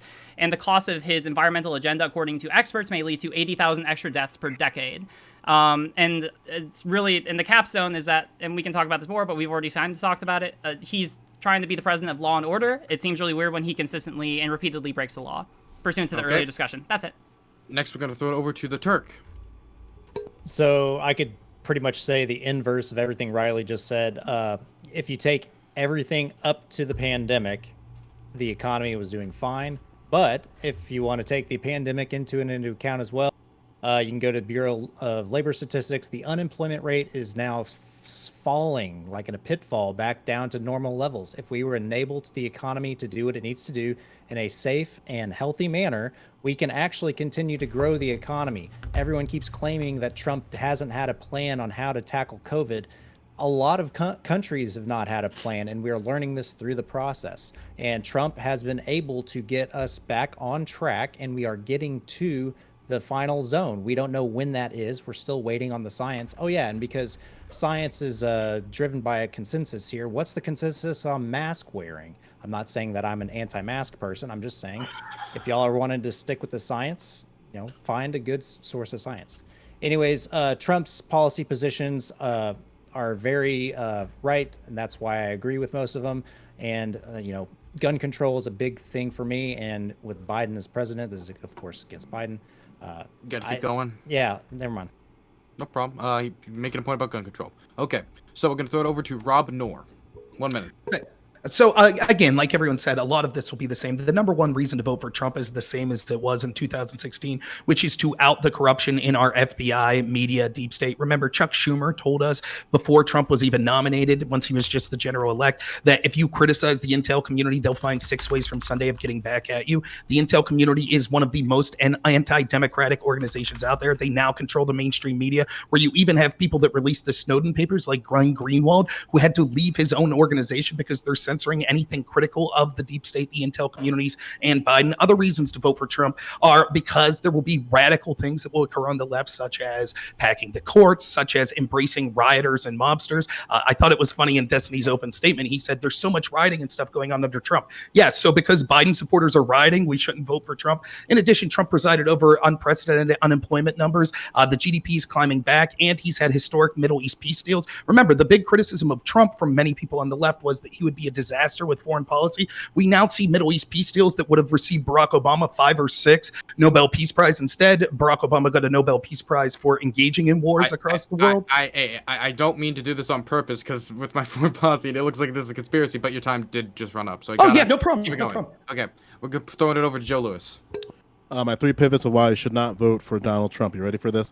An established cabinet, the First Step Act, and his response to BLM. I'm going to start there very quickly for point by point. His response to the riots is absolute dog shit. The response to his demonstrations is absolute dog shit. Why is it dog shit? Because he has William Barr breathing down his fucking neck. William Barr, the same motherfucker who botched the fucking riot, the LA riots in '92. This is the same motherfucker that got ousted from Republican politics. And right after Jeff Sessions, we have this motherfucker to deal with again. As a black American, I'm really fucking frustrated that piece of shit is back. The First Step Act is fucking dog shit. It needs to be revised. Donald Trump is not going to revise that. And finally, it's going to make 2 things very, very clear. We do not have a Senate confirmed Secretary of the Office of Homeland Security, and 3 out of the 5 directors of the Secretary for Homeland Security are enacting roles, and we currently don't have an acting director there. And also, we're going to go an entire administration without a Senate confirmed director of ICE, which is fucking ridiculous. We're time to get rid of George Bush's little fucking experiment, because Donald Trump can't deal with it. Okay, gotta throw it over to counterpoints. Yep. So basically, if you wanted to vote for Trump, the reason why you would do that is because he's an immigration isolationist. So basically, I think he's halved legal immigration and, pretty much, been very hawkish on illegal immigration. If that's something that you care about, that would be a positive. He probably won't do anything about guns. And also the economy will be really good, barring COVID, until it busts. But obviously the economy doing super well is not really meaningful if you're a Walmart employee making $7 an hour. So that's kind of where I think that's the positive reasons, I guess. The reasons why you shouldn't, under COVID, he's definitely going to open up the economy. More people are going to die. Racial tensions are going to suck for the next, half decade while he's still in office. The riots are probably going to get worse. The normalization of authoritarianism is pretty fucked up. As somebody who really cares about the Constitution, I don't like the fact that he jokes about being a president for life. If you care about climate change, then obviously he's not going to do shit about that. And then also, even if Joe Biden does seize power, chances are any bill that he passes for guns will be watered down, and any environmental legislation or Green New Deal legislation that he passes will be watered down as well. Okay, gonna throw it over to Dan. Got 1 minute. I'm not sure where to start. I'm not sure what to say, what hasn't been said at this point. Trump's just a mess, a huge mess across the board. That should be apparent to anyone there. And just the fact that, no one who worked for Trump at the beginning of his administration is still there. Why is that? What does Occam's razor tell you? Is it just he's just really weird coincidence? Or perhaps this dude is corrupt as fuck, right? What do you think is more likely? Okay, but let me give you, because I know we're kind of into conspiracy theories here a little bit. Let's talk about the fact that Trump literally told Putin the locations of different army units in Afghanistan for Russia to kill, okay? And they did this because Trump's trying to build a hotel in Moscow, okay? Now, I don't know why no one's really reporting on this, but I don't know what more you can say about the fact that you have unironic American soldiers dying, okay? And you have people like Roger Stone that are out there covering this up, and no one's talking about it. Okay, no one's going to die. Americans were dying over there. No one's saying that didn't happen. The fact is that just there's so much corruption with this guy. I don't know what to say. Where does it start? Where does it end? Don't worry, we can move on to the next person. Time's up. We're going to throw it over to Destiny. Is this why you shouldn't vote for Trump? Right? You should or shouldn't if you want to endorse Trump right now. Oh, yeah. No, I'm good on that. You shouldn't vote for Trump. It's really simple, actually, because Republicans don't give a fuck about you. Anytime Republicans are looking to do anything related to states' rights, they're just trying to take away freedoms from you. Nancy Pelosi, Queen Pelosi, most beautiful person in all of Congress, left a $2 trillion stimulus bill on top of Mitch McConnell's desk. And after they finished the ACB nomination, he moonwalked the fuck out, called a big recess, said, we'll come back next year, see what's going on. And they fucking pieced the fuck out. Republicans don't give a fuck about you. Why the fuck would you vote for them? That was the shortest of all of them. Only person hasn't gone over the time. Okay, we're going to go over to CTV. I think that we're probably going to end up having a pretty good discussion, but I want to go ahead and say this ahead of time, something that I feel pretty strongly about. Especially when it comes to a public health situation, the states of the United States are what is comparable to other nations of the world. You cannot make a fair comparison to our federal government of the United States, because with public health, those things need to be as close to the people that they are affecting as possible, and that's why the states would be comparable only, not the federal government. Okay, now I'm going to bring it onto the open floor. You may now engage. Just please do your best to be respectful. I got a really serious question. Name me a fucking member of something that's going to be the director of ICE that Trump can make it through the Senate. We're going through 4 years of this organization that also has an acting director at its parent organization, the Office of Homeland Security. They both have acting directors. Who would you appoint and why? If you were conservative, who would you appoint and why? I don't know. I don't have a specific person that I would appoint as the director of ICE, but I'm not sure I understand how this is an attack on Trump. I'd appoint because Jeff Democrats Sessions. would be. We've had 7 directors of ICE, and they haven't had a Senate confirmed director. How's that an attack on Trump? This is under Donald Trump's watch. 7 directors that he appointed under acting roles. He has not brought forth a single person that can be confirmed through the Senate. So my question again is, who do you think he should target and appoint? Because if you're going into another administration without a director of ICE, knowing that there's kids in cages, knowing that their kids are not going to be connected to their families, you better fucking come up with somebody. Because at this point, there's a very clear statement on the Jeff far Sessions. left that could abolish ICE. I would There's a appoint very Jeff clear Sessions. Yes. I think I don't understand how this is an attack on Trump, because senators are unwilling to approve people that he's put forth. He has when we're never talking about. brought someone to the table. Okay, And so mine we're were talking about. Saldana resigned. He has not brought forth a single person. Oh, that might be true. I don't know. Well, I would do Joe Arpaio personally. Anyways, when we're Damn, talking Dylan, about I kids was gonna fucking meme. when we're talking about acting kids in directors. cages, remember that was created in the Obama administration for some 7 reason. acting directors. Right. I Acting. understand that's not an answer to the fact that Guys, the Obama administration created this those is the cages. great and put thing them about in being cages. centrist is you don't have to pretend that everybody's fucking awesome when they're Wait, really okay. shit. What is the time? Counter. I couldn't hear anything you just said because 3 people were talking at once. This is the awesome thing about being a centrist. You don't have to pretend that fucking shitbags are heroes just because they're on your fucking team. So Joe Lewis, I have to assume the insinuation here is that he's basically not appointed anybody because got they a can name. all be fucked up and aggressive and then basically be fired as soon as they were hired or dismissed as quickly as they were hired. So since you have nobody that you can pin all the fucked up shit on, basically ICE can be as fucked up as they want to be. Is that the Exactly. insinuation? And it's also fucked up under Donald Trump's watch because again, the person above him is the Secretary of Homeland Security, who's in an acting role. You know who that motherfucker is? Chad Wolf. And I don't want to go down a rabbit hole about Chad Wolf. We could be here for hours. But again, my concern is if you're trying to advocate for Trump an additional role, you cannot ignore that his cabinet is fucked up. Like, look, this is a clear target on the far left who want to abolish ICE. And people want to advocate, you can't abolish ICE, you can't abolish ICE. Well, they don't have an acting fucking director, and Donald Trump has had 7 tries and put people in active positions. And again, like, you want to be hard on immigration, but goddamn, you can't even appoint directors to the 2 fucking groups? Well, and I'll just jump in before letting you go, Nor.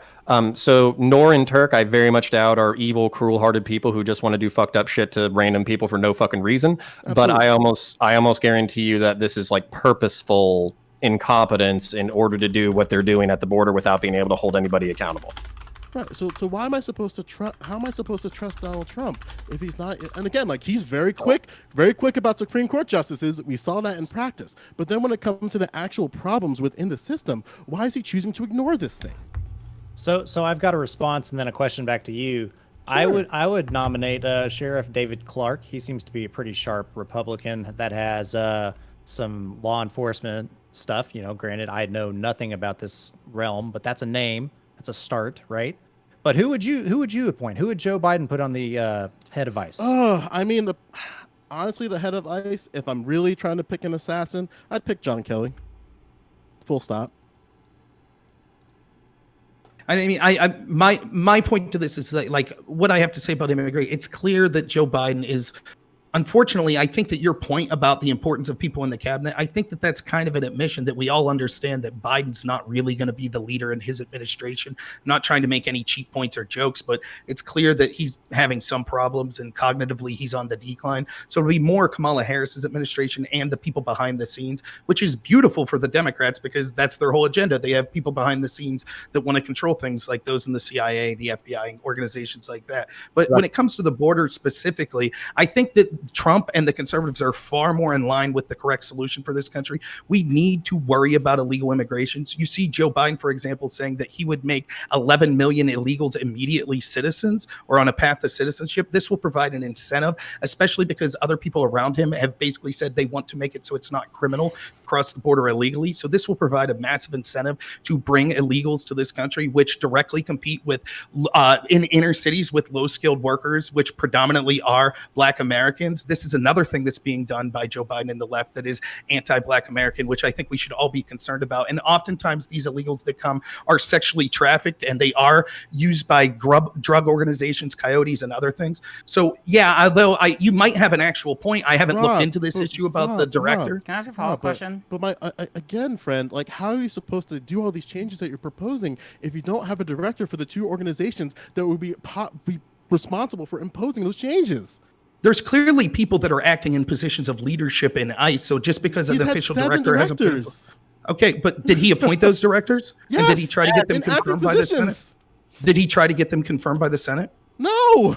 Okay, well, I don't know what the strategic nature, and that could be a blunder. I don't know. It's honestly something I'm ignorant. I think that's, to me, I think that doesn't mean that ICE is acting without leadership, and I don't think that this is a big reason to vote for or against Donald Trump, but I'd be willing to look into it and have a discussion with you. I would. I just don't see this as a high list. Yeah, because again, like Republicans want to be hard on immigration, but the two groups that are responsible in part for some of the most strictest things in terms of immigration, it just shows that Donald Trump doesn't give a shit about that. So how are you supposed to say that Donald Trump is going to be hard on immigration when he hasn't done shit? I will give you this, though. He did lower the cap for asylum applicants, which is something that Joe Biden can do on his first day in office with a fucking sneeze in the right direction. However, there are problems with the asylum seeker process.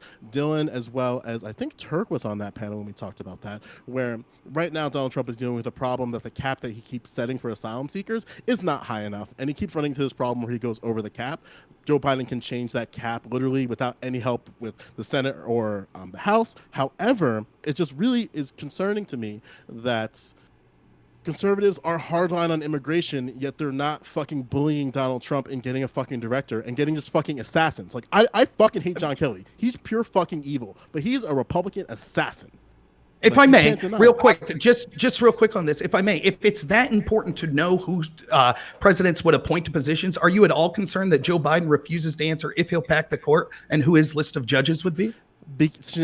Supreme Court shenanigans beget Supreme Court shenanigans. So I think it's very unlikely that Joe Biden is going to even remotely try to pack the court, because there's so much other bullshit that can happen on the Republican side, and it's just going to be this like bullshit dick measuring contest of dick pills. My dick's 9 inches. Well, my dick's now 10 inches. Well, my dick's now 11 inches. And neither side has time for that nonsense. So I don't think Joe Biden nor the Biden administration is going to participate in this idea of packing the court. Although if they did, after what happened with Garland, I mean, I don't really know how Republicans could complain. Yeah, for like North America, I do want to ask. What happened to Garland wasn't a situation that involved destroying the norms of the court of the 9 justices that we've had for what? It did involve destroying the norms of the Senate, and it expressed power to the President of the United States, which is the ability to nominate and have heard a Supreme Court justice. This is the longest vacancy ever in the history of the Supreme Court. I don't know how that doesn't destroy norms of the court when we had an unfilled seat for a year, but okay. Like, how are you fine with this and you're not fine with what happened back in 2016? I agree with you there, though. I don't think, like, we already had Bork mentioned earlier. We mentioned about the treatment that he received. That was also a return or a deviation from the norm, the way that he was treated. Then we had Brett Kavanaugh accused of being a gang rapist, we had Brett Kavanaugh accused of being a gang rapist and having his life destroyed in front of his family. Where is Gorsuch and Kavanaugh? Where are Gorsuch and Kavanaugh right now? It's irrelevant. We saw that the Democrats... it's totally irrelevant. Where are Gorsuch and Kavanaugh right now? Where are they? What does that have to do with anything? The fact that they're in the Supreme Court. What do you think allegations.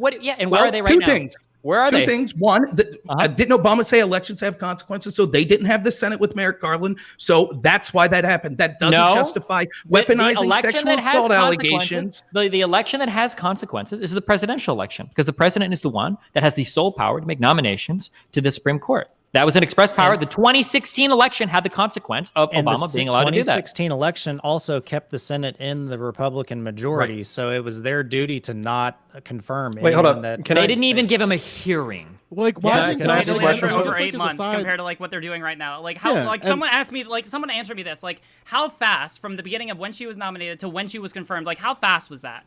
Like 28 days. 28 days. All right. How long did Republicans solve the Garland hearing, or like did they solve a year and 4 months? A year and 4 months. I'm sorry. Maybe it's just me. I cannot look at those and think that those are equivalent. I can't. Those are bullshit numbers, by the way, but they're approximately true. Okay, they're bullshit numbers. All right. Well, I'm just trusting you. It was not a year and 4 months. Yeah, no, they are approximately true though. Yeah. And then Destiny, I mean, this is directed to Destiny and RGR.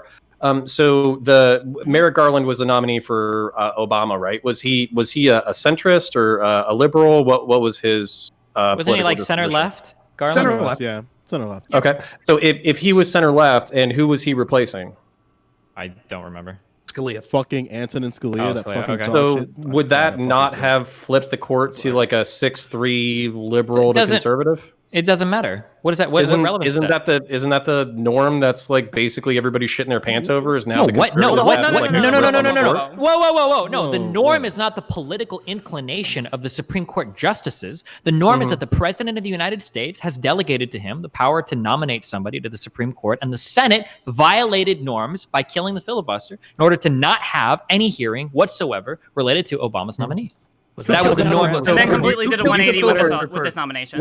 Let me get to a question of decorum. So if they had heard it, but then they used their Senate, basically non-major or like slight majority, if they just used it to kill Garland, would you have been okay with that? Yeah.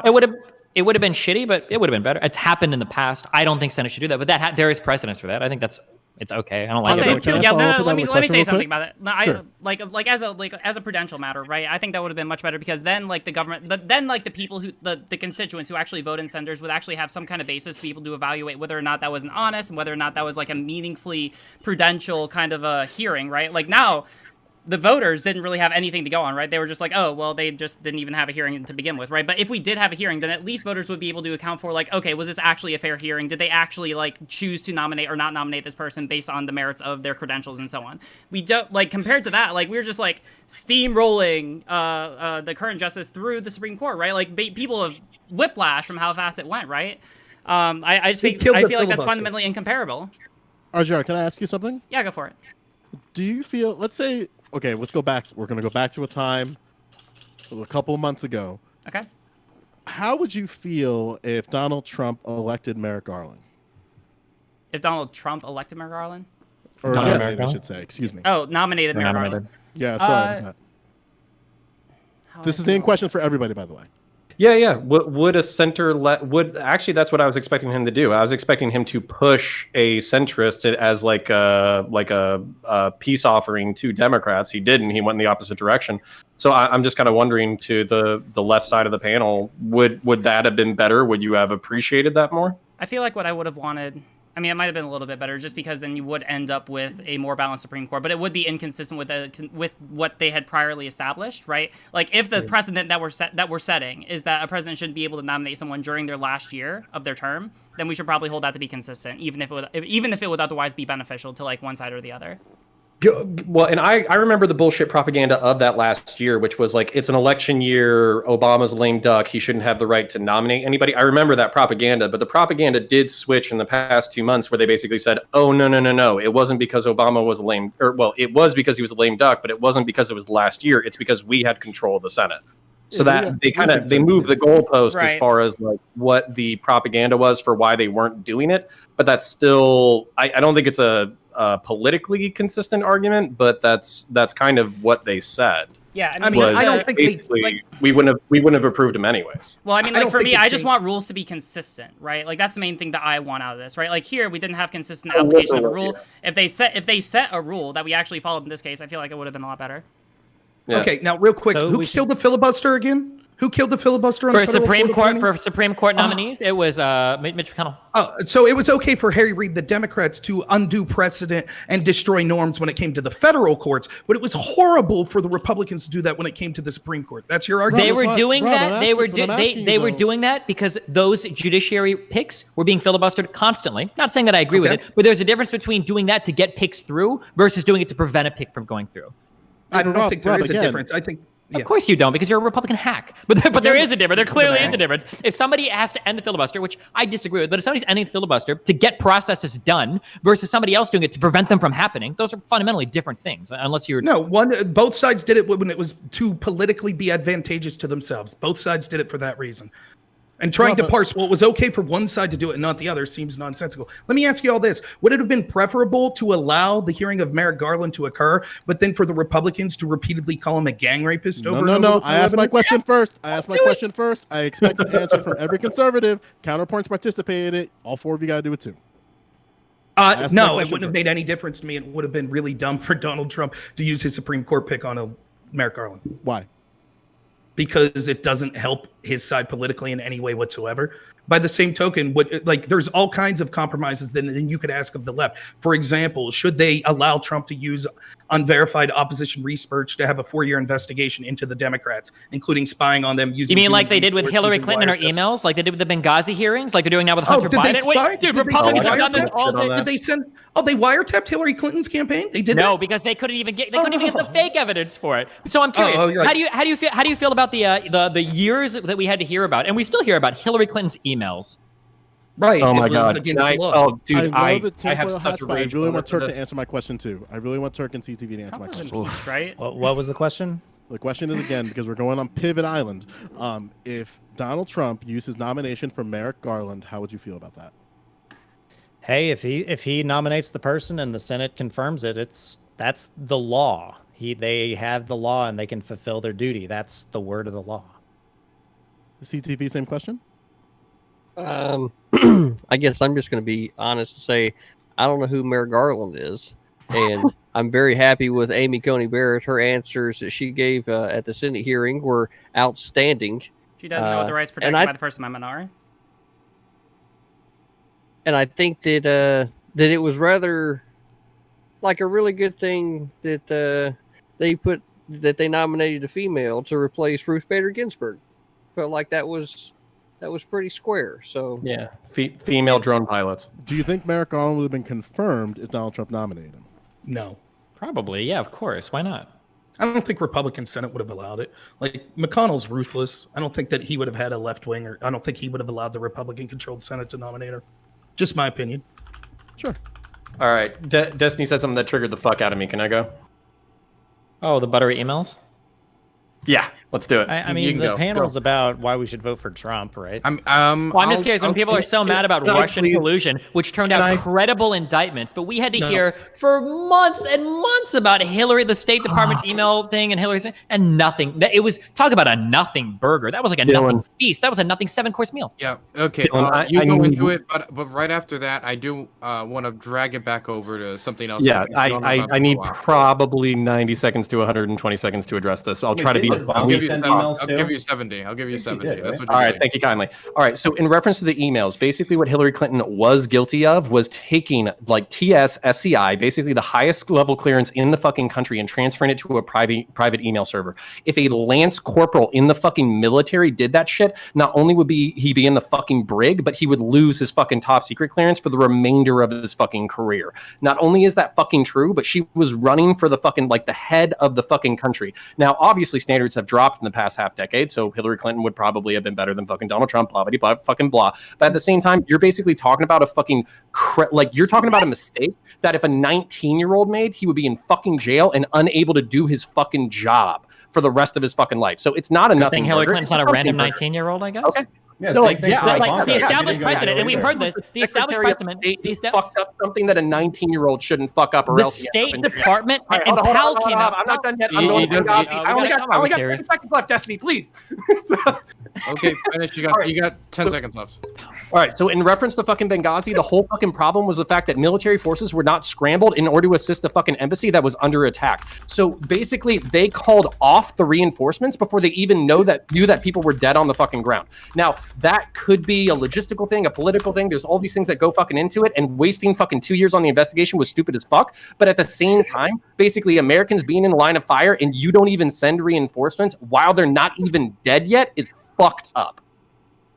It's strange how fucked up that was, yet absolutely nothing credible. No convictions came from any of these things, whether it was the email thing or whether it was the hours and hours we had to listen to about the fucking, the 4 people that died during Benghazi? Holy shit. Are you fucking kidding me? And in terms of the email private server shit, unfortunately, I agree, it was fucked. This was standard practice, unfortunately. Colin Powell himself had a private email server, and people had talked about how lax the State Department was. And we'd even heard that other fuck-ups when it comes to clearance stuff is related has happened as well. For instance, Kushner fucking up like his fucking security clearance shit. Like, come on, dude. The idea that there is some like strict, stringent security standards that are being like used for all of our emails when we've seen like fucking Donald Trump emailing stupid shit, when we've seen his fucking Twitter accounts getting hacked by passwords shit, we can sit here and feign indignance and talk about how horrible and evil all of it was. But the reality was they were, a little bit careless with some of their shit, or maybe they were doing things that weren't exactly strictly on policy, but they weren't committing these horrible fucking acts of passing on private information to other countries that were trying to destroy America, which was the original claim of the Republicans. Not that Hillary Clinton had engaged in some lax security behavior related to fucking emails, which, by the way, ironically enough, still have never been shown to have been leaked to Russians or China or any of the other shit that any of the Republicans had originally claimed. If I may, because I think it's actually... If I may, because I think this does have to do with the current election, because I think that the election of Joe Biden is to further help cover up the crimes and the malfeasance we've seen in organizations like the FBI. So, for example, when Destiny's saying, oh, look at the crimes that were charged, that proves some sort of Russia collusion. Yes, crimes like Paul Manafort for failing to register as a foreign lobbyist like Hunter Biden was doing. In the Mueller indictment, Biden registered. Specifically, no, he didn't. In the Mueller wasn't he charged for anything? There's still an active investigation into Hunter Biden. No, there's not. according to FBI sources that was just released this week. That's true. There's an Anyways, investigation into the origin of the laptop. There's not an active investigation in Hunter Biden being like an unregistered foreign agent. That is not true. Anyways, continuing, Manafort in the Mueller indictment, it said that he worked with Group 1 and Group 2. Group 1 was Mercury LLC. Group 2 was the Podesta Group. So the Podestas, who was Hillary's campaign chair, committed the exact same crime with the exact same people as failing to register as a foreign lobbyist. Yet the FBI let them go with retroactively filing paperwork and threw Manafort in solitary confinement. We also see in the course of the Hillary email investigation, they deleted subpoenaed evidence. Her assistant named Paul Combetta, who went by the nickname Stone Tier, did that. He deleted subpoenaed evidence, which is actual obstruction of justice and a federal crime. They were let go. We see from text of FBI agents that they said it defined credulity that when the FBI interviewed Hillary Clinton, she said she thought C on the papers meant alphabetical order as opposed to confidential or classified. In other words, the FBI felt that Hillary Clinton lied to the FBI. We see the FBI text message that says that her assistants Mills and Abedin both testified, and this was from Peter Strzok's notes, both testified they had no knowledge of Hillary Clinton's server prior to her tenure as the Secretary of State. Yet emails released by both Mills and Abedin showed that as early as 2009, they knew about her server. In other words, they lied to the FBI. Now, you saying that the Russia investigation was legit because it got indictments, none of those indictments had to do with anything in Trump's team doing anything illegal with Russians. It was all for lying or for failing to register as a foreign lobbyist in 2013 with Hillary's campaign team.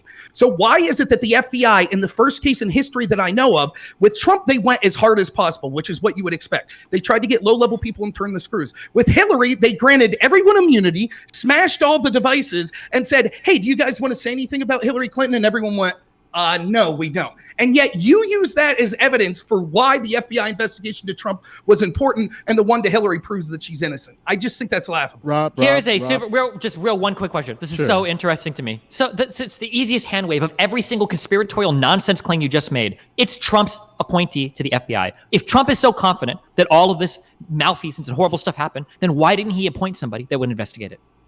Because his strong suit that he claimed was putting good people around him is actually garbage. He put garbage deep state people around him.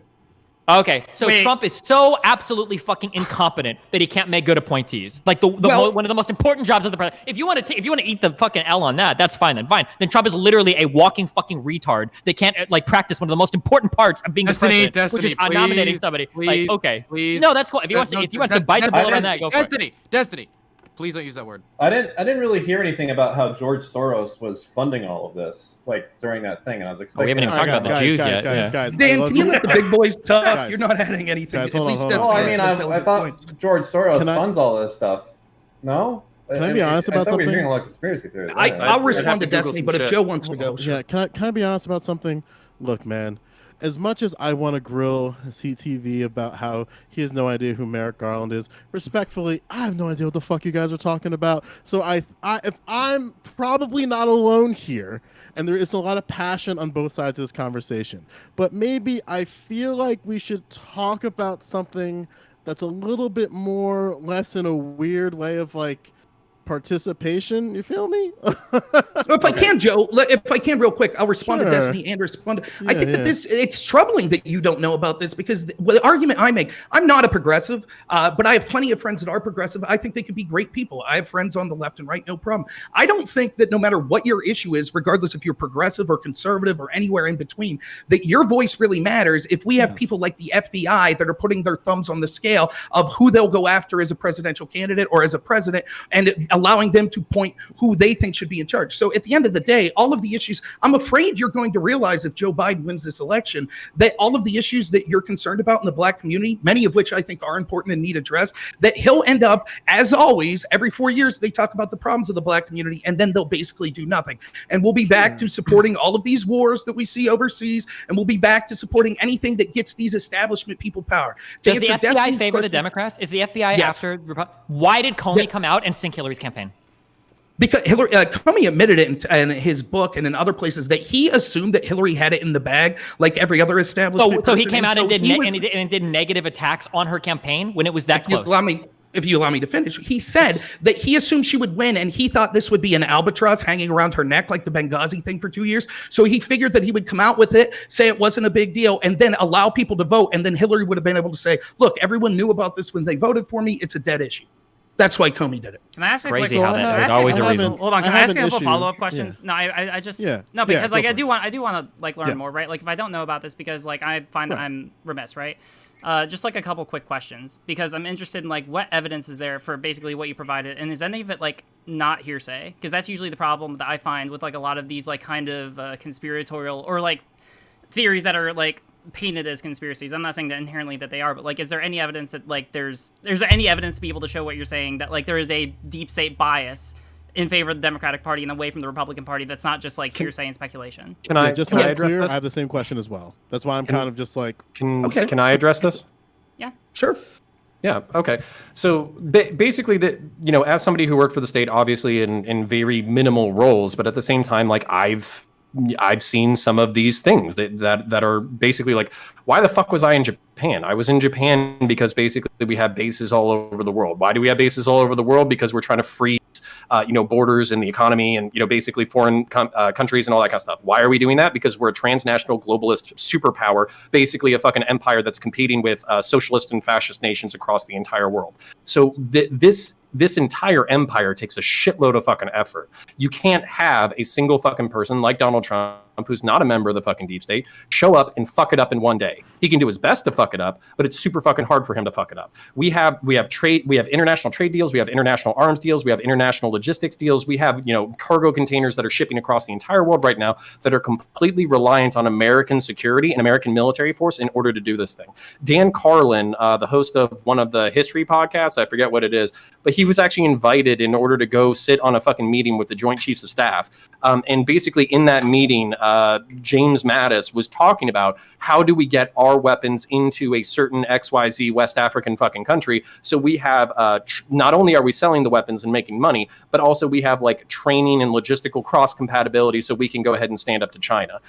So this entire system, whenever somebody starts throwing up in like an eyebrow, like, I don't understand what you're talking about with the deep state. This all sounds deeply conspiratorial. Donald Trump fucking it up can't be that big of a fucking deal. This thing is the motherfucking Titanic. And when you have names like Bush and Clinton and Biden and all that kind of stuff, they know how to steer the Titanic because they've been a part of it for decades. So when you kind of say, like, what's the evidence for the deep state existing and having an entrenched interest, I would be kind of interested in the counter argument to that there is not a deep state that doesn't have an entrenched interest, that isn't like transnational and globalist and capitalist. I would be interested in that, kind of like counter argument. Well, hey, hold on. I mean, like, there's a couple. I mean, like, I have a couple things on that, right? I mean, like, so far that sounds like. I mean, you've taken a couple facts, and it sounds like you're putting them together by speculation. I mean, like, there could be any of a number of things to be able to explain, like, the circumstances that you brought up. Also, North America. I don't actually know what your name is. I'm apologizing. Rob. I looked up, No problem. Rob. Okay, cool. I mean, like, you just sent me. What was the link that you just sent me, or that you posted in chat? From the Daily Caller, it has actual links. We'll talk about one area of that when I get a chance. Okay, but I mean, like, is that? I mean, I'm looking at Media's Bias fact check, and it says that it's like an extremely right wing reporter. So I mean, like, is that like quite like? Do you have any like more reliable sources for like? Well, what you're yes, talking about? because if you go down, for example, if you go down, it actually shows the FBI 302s highlighted there. So this isn't hearsay from the Daily Caller. It's actually the FBI's official document of their interview with Mills and Abedin. And also, it's usually bad form. I mean, I don't think there's much of a debate could be had. I mean, if you cite something from the New York Times, am I going to say, oh, they're left-wing biased, they push the Trump-Russia thing? I mean, that doesn't seem to get us far. But if you would like, I could go through two of the claims I made there. For example, Mills and Abedin lying to the FBI, and I could go through Paul Combetta deleting subpoenaed evidence. Both of that, there's definitive proof for. Okay, so so we what can does go through that, it if you like. Yeah, but what does that prove is my question, right? Like, It I mean, proves like, the FBI. like Sure. Go ahead. It proves the FBI engaged in a double standard. That the FBI, when they went after Trump, went after any low-level crime they could find, tried to turn the screws on people, and then tried to go after Donald Trump. Because as Counterpoints is saying, they have a preference, and they wanted an establishment person like Hillary Clinton as opposed to someone like Donald Trump. Chuck Schumer admitted to us that, quote, the intel community will find 6 ways from Sunday of getting back at you. Therefore, the most powerful elected leader of the free world, Donald Trump, must be fearful of unelected bureaucrats because they would ruin his presidency. And predictably, that's exactly what happened. They went as soft as a touch as possible. We now know that there were actually intel agents that were concerned because there was credible evidence that Hillary Clinton concocted the entire Trump-Russia collusion story to deflect from the crimes and the investigation that she had about her server. So if you'd like, I could go through the evidence here from the 302s proving Mills and Abedin lied to the FBI and they weren't charged. Yeah, but that's I'd like to talk about protests. I mean, sure, like, we could change if you want. I mean, whatever like, the crowd wants. No, but I mean, we like, got about we have 24 minutes left till I have to quit, and because I got other work I got to get done for like. All right, well, I mean, we can actually, like, I will want to talk to you, but I mean, like, right now it just seems like you're drawing a conclusion that, like, right now it seems that you're able to conclude that, like, these specific things happen, but, like, the thing that you do need to prove that doesn't seem to be here is intent, right? Like, these things may have happened, but you can't tell us, like, why they happened. You can't peer into the mind of, like, the people conducting the investigations and tell us, like, why they took certain actions. You can, all right, no, I mean, like, that's other, like, responding to the counterpoints, like, you may, like, again, like, it's speculation. Like, this is fundamentally, this would be inadmissible in court, right? Like, you can say that you believe things and this is your rationally based perception, but for you to say that this is what other people thought based on what they did, like, that would be inadmissible because you're not a mind reader, you know? Like, you can tell us what we're not in a court. Give me a moment. Give me a moment. Okay, I just need you to respond to chat, and then I'm gonna throw it over to Joe Lewis because we want to talk about the protests. Rich, responding to chat about stop platforming conspiracy theorists. I don't care if RGR and Joe believe in that the Earth is round. I'll still platform them, even if they're insane. I don't care. So please, Joe, you can continue. Yeah. So all right. So we're dealing with it's not even the worst. We haven't seen the worst yet when it comes to these demonstrations across the country. My question is, or I guess, like, I'll set up the scene and then I have a question with that. We're going to get a verdict of George Floyd, and not a lot of people are going to be happy. And I feel very deep pain in my heart that I feel like that's the eventuality, but I don't think people are going to like the verdict of that case. How is Donald Trump going to handle something like that? Make it worse. If you like, I'd give someone else a chance to talk, but I can respond if you like. Whoever. If no one else wants to respond, then yeah, Rob, you can respond. Okay. Yeah, I don't want to dominate from the right, conversation from the right side of it, but I think Donald Trump will respond. I actually think that he should have done better in being kind of more of what you would consider an authoritarian in response to this. I actually talked to Destiny about this as it was happening, and shockingly to me, Destiny admitted in March that people like de Blasio were actually allowing the riots to occur because they thought it politically harmed Trump. And so I think that Trump should have stepped in sooner and deployed the National Guard, even if someone like de Blasio protested, because it is horribly unethical, immoral, and practically terrible for Democratic mayors to allow their police to stand down and allow these riots to occur. I think that's terrible. I think that the riots would occur no matter who was president. I think Joe Biden and Barack Obama would do more of what they always do, which is pander to minority communities and disparage law enforcement. I think that we need a more nuanced response to that, which I will fully admit to you, I don't think Donald Trump has been the best for. But I think that the idea that we should reject Donald Trump because a bunch of Joe Biden's voters are going to take to the streets and create riots if they don't get a verdict the way they want, or if they don't get an election the way they want, is nonsensical. I mean, I have people mocking me earlier, kind of suggesting that I would cry if Trump loses the election. I'm predicting Trump to lose the election, so why would I take that bet? I will go about my life as usual. I'll try to advocate for my side to win next time. That's what I'll do. I will not riot. We see that DC, Chicago, other places like that are boarding up their stores right now. They're not worried about Trump supporters. They're worried about Biden supporters if Biden loses. So the idea that we should embrace the mob and give in to the mob and say, my God, we have to vote for Joe Biden because we're fearful people will riot is insane. And the riots will only get worse until we combat them by throwing the people engaged in them in prison for lengthy sentences so we can encourage peaceful protest. Something that I'm kind of caught up on there, and again, like, I'm trying to approach this very calmly because this is a topic that's very near and dear to my heart, as I have people who are in jail right now for peacefully protesting. My concern is neither president may handle the situation properly. But something that I think is very interesting is Donald Trump's lack of talking to any individual who's on the ground, whether it be in Portland, Dallas, Atlanta, Newark, Trenton, California. So I guess maybe an approach could be that he actually talks to the people on the ground and actually tries to listen to their demands. I'm just trying to figure out what here. Go ahead, get someone else.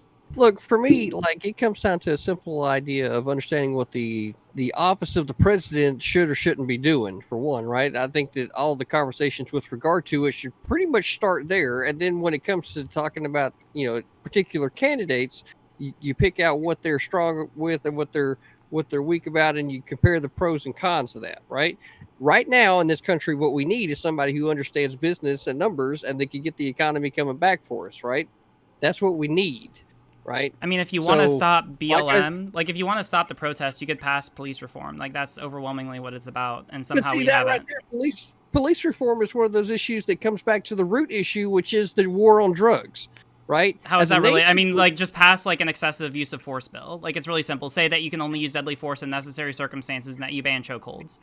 Like, it's, Right, I don't it's think that will relatively stop. simple. Yeah, I that don't won't think stop that the will everybody. riots. Well, that's literally what it caused. I mean, it was the death of George Floyd that set up all of this. All right, like honestly, if they had passed literally anything, that's going to do a lot better than literally like stalling the bill in the Senate, right? Like if they had put this before, like it's going to make it a lot better. All right, and I would say that anything that like persists past that would have a lot less of a justification. You know. Yeah, just to keep things a little bit more clear, Ahmaud Arbery predates George Floyd, but again, I would agree that the American zeitgeist of people understanding what happened was with George Floyd, because again, that situation was incredibly tragic. With that being said, I don't necessarily I agree with RGR here that having some type of police reform is one way of looking like you're tackling the injustice. And I say this all the time, that riots are the children of protest, and protest is the child of injustice. So for some reason, we feel like if we tackle, especially on the right, if you tackle these protests and these riots, that it's going to stop the injustice. And it's just not going to do that. We see this in practice. And again, I see the bubblings of this. The Breonna Taylor case did not go according to plan. We see that the George Floyd case probably won't go according to plan. And this looks very eerily like LA of 92. If I may, eerily. If I may respond, like I think that like there's a good thought, and I like the discussion on this. I don't disagree that we probably do some sort of national order. Now, I think the particulars of it will be very difficult. I do not think that something like that would stop the riots, and that's because I think Black Lives Matter, not the individuals that are necessarily participating on the ground level, but the way that the organization's being ran. I think that it is misidentifying the problem, and I ultimately think that they're basically a terrorist political movement that are trying to use force to intimidate people to issue their Marxist decrees. So if I Aren't just they real quick, don't they use force? well, but Fewer mean, than 220 reported demonstrations have even turned violent. Like it's lower than 7%. Like for saying that this is a terrorist organization, for saying that this is a terrorist organization, that's a pretty bad terrorist organization. No, if we had 220 instances of violence with the Tea Party, people would have been screaming their heads up to arrest anyone who was. Except that we also see evidence that most of those instances are caused by police first instigating that conduct. That's not true. Yes, that's not true. That's the problem, though. Yeah, right? it's totally true. It comes down to the war on drugs. Okay. Any counterpoints? Give me a moment. So there's Turk and a counter. So I'm gonna give it to Turk first, and then counter afterwards. Yeah. So I'm trying to see if Trump has a legislation ideas towards criminal reform. I'm still looking that up. I know Joe Biden has stuff on his website about it. But at what point does it become the local municipalities' responsibility to ban these actions and for them to enforce these things? Because like what Rob said earlier, a lot of these incidents are happening in larger, city environments, and the police forces are being told to back down in the riots. So it's like, at what point are the cities held accountable for their own police departments? Why do we have to rely on big daddy government to tell everyone what to do? I can give some background on this from a legal perspective. I mean, again, I worked on this summer.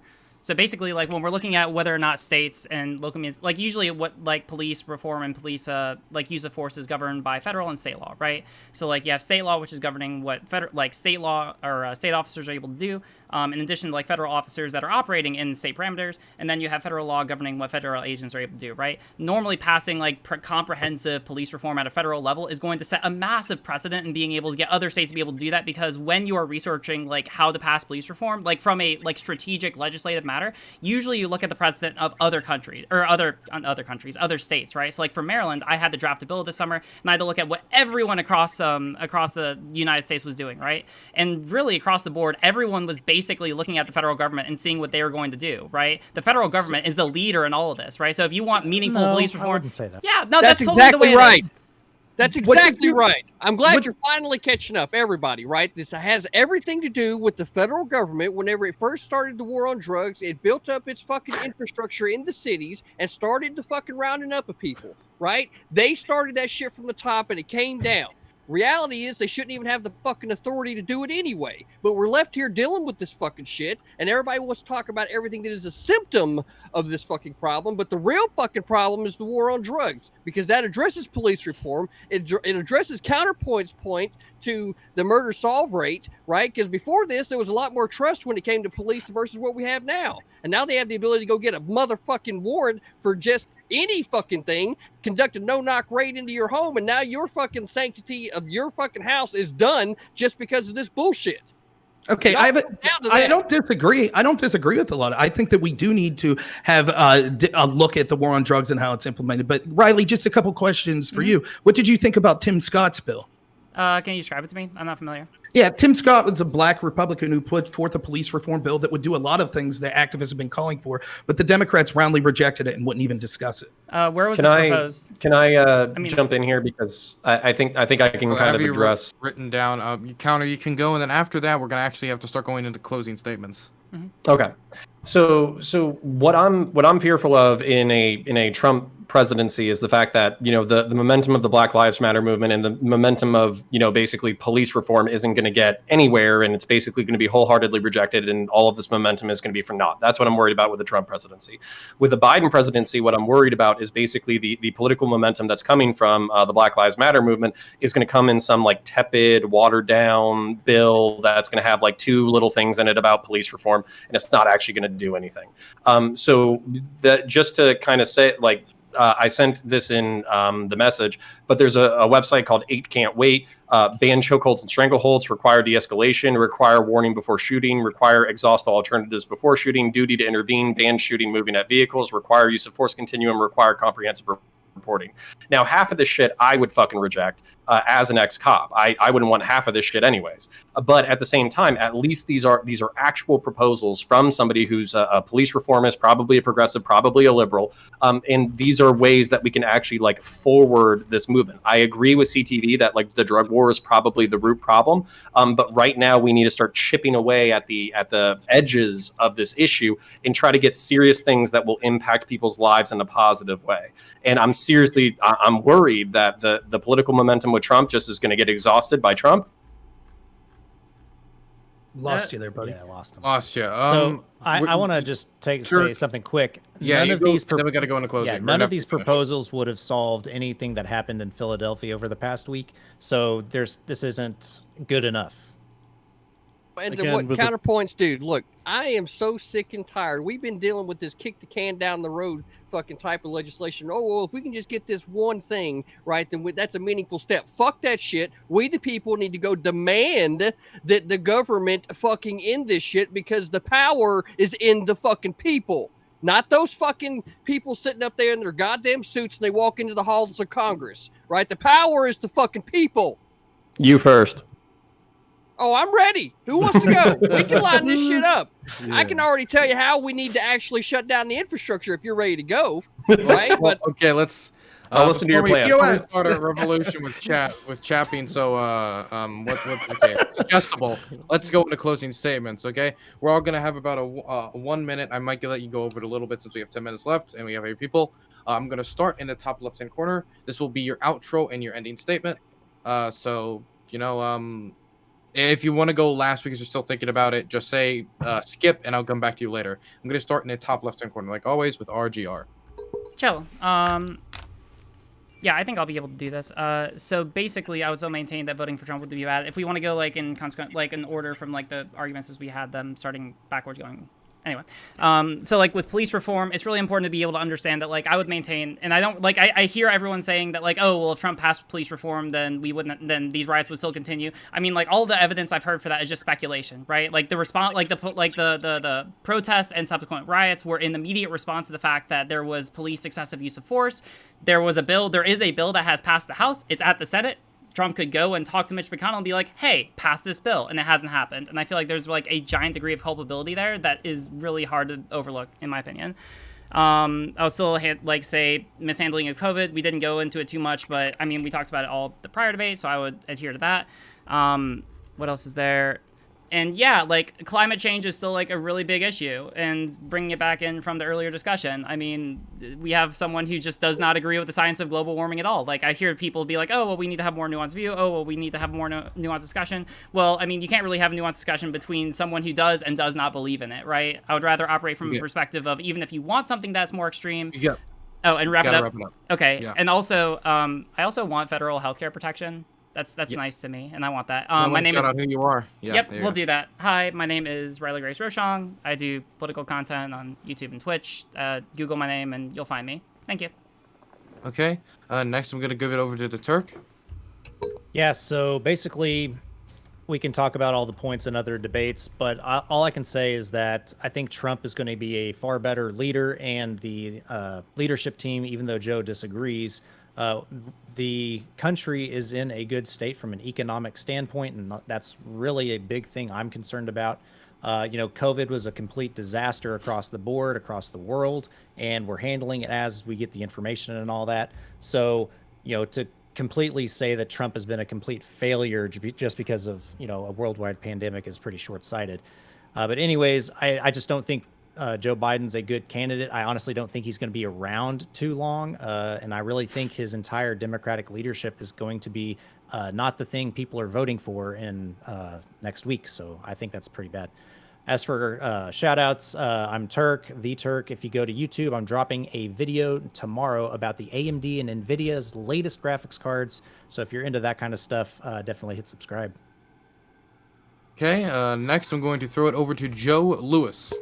Yeah, I'm going to focus this on just the Donald Trump angle. The three things that I mentioned from the start of it, it's Biola, his lack of response to the riots and demonstrations, the First Step Act being fucking terrible, and his cabinet. But I want to make something very kind of clear, because it kind of gets skirts a lot when we talk about the protests, and I kind of want to set the record straight. Black Lives Matter and Black Lives Matter Incorporated are two separate things. Black Lives Matter is a movement. Black Lives Matter Incorporated is an organization. So when you categorize Black Lives Matter as a Marxist, terrorist organization, or even Antifa, you're categorizing movements, not organizations. And you're putting these organizations that you think exist at the same level of actual extreme leftism, like the Weatherman Underground. And that's completely disingenuous, because these were literally white folks that bombed fucking things. So with that being said, just don't say it's a terrorist organization. It makes you look like an idiot. But that being said, I'm Joe Lewis, and O's is 0. You can follow me on Twitch from that. And also, if you want to argue on Twitter, we can argue on Twitter. I'm trying my best. I granted peace with liberals, so now it's shit on some right people. Wonderful. Next, I'm going to throw it over to Rob Noor. All right, thanks everyone. Yeah, I had fun. Everyone here, I would be welcome to talk to again, and I think you all seem like nice people, even if we disagree.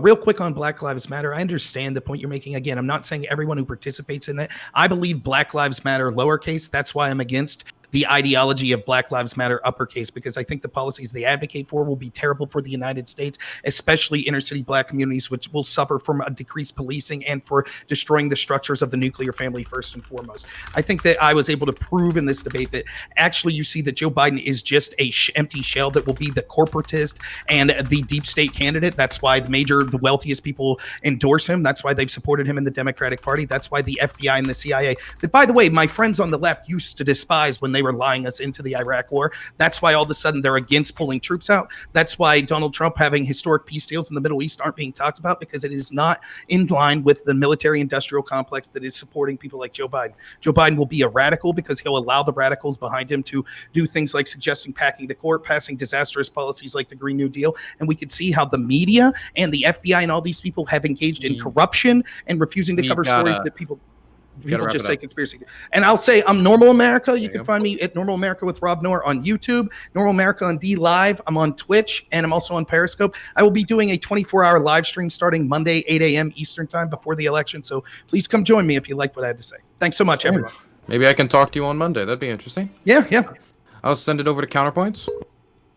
Yeah, so my name's Counterpoints. You can follow me on Twitter at Counterpoints, CONORPOINTS. You can also find my YouTube channel. I've had discussions, hope to have more discussions with everybody in here. I did begrudgingly vote for Biden because I am worried, like Norm and Turk mentioned, that basically, he's going to die a month into his presidency. Kamala Harris is going to take over. She's going to push more aggressive gun control. Maybe some of the more progressive stuff will come out. But at the same time, I think there's really real concerns that need to be addressed, like Black Lives Matter as a movement needs to be addressed. We do need police reform. We do need to improve the material conditions in the Black community and minority communities. There's real issues here, and I'm actually really excited to see smart righties, smart lefties kind of taking each other on without calling each other dumbasses for an hour and a half. So follow me on my socials. Always happy to be here. It was an awesome conversation. Dan, you're still an asshole, but you do really good memes. Okay. Next, it actually is Dan. Mad 'cause bad. and mad because all you guys have are fucking shit Alex Jones tier conspiracy theories. It's always this fucking grand plot by a whole bunch of fucking like media coming out there with fake news and shit. I bet if I asked you guys how many people died in the Holocaust, you'd be like, well, I don't really know if that happened.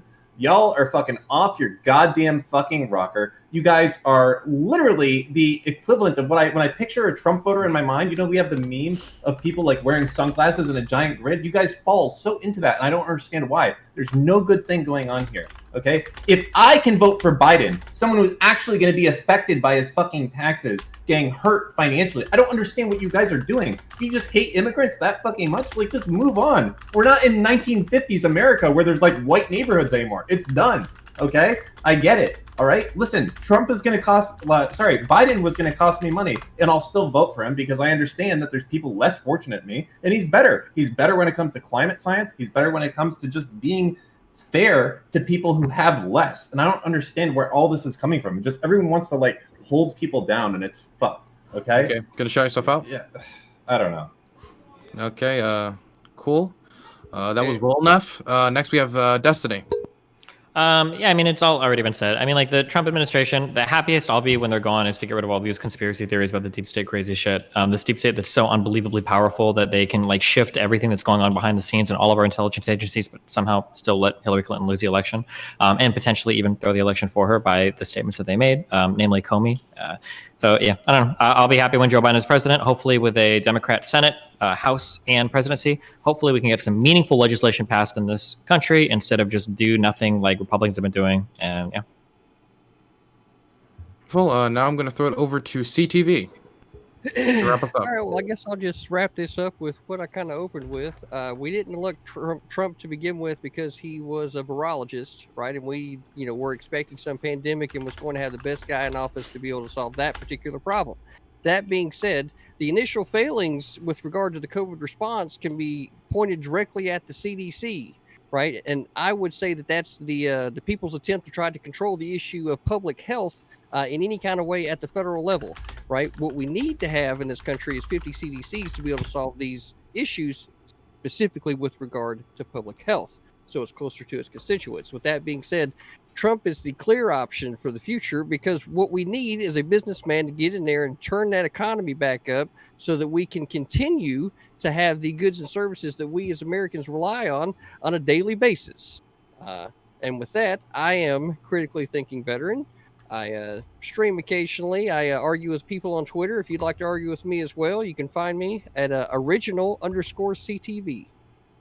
Hey, oh, snap. We have a last second guest. Suspect Sushi is going to come in here. I'm just kidding. Okay. We're going to wrap it up. I really appreciate you all coming by. Thank you for... Can I say something real quick? Hey, counterpoints. When you talked about smart left and right wing people not calling each other names, I assume you didn't mean Dan, correct? No. Dan thinks we're all retards, but it's okay. Can we please? That is true. Okay, second time stream. Please do not use that word. I'm going to end it now. Okay.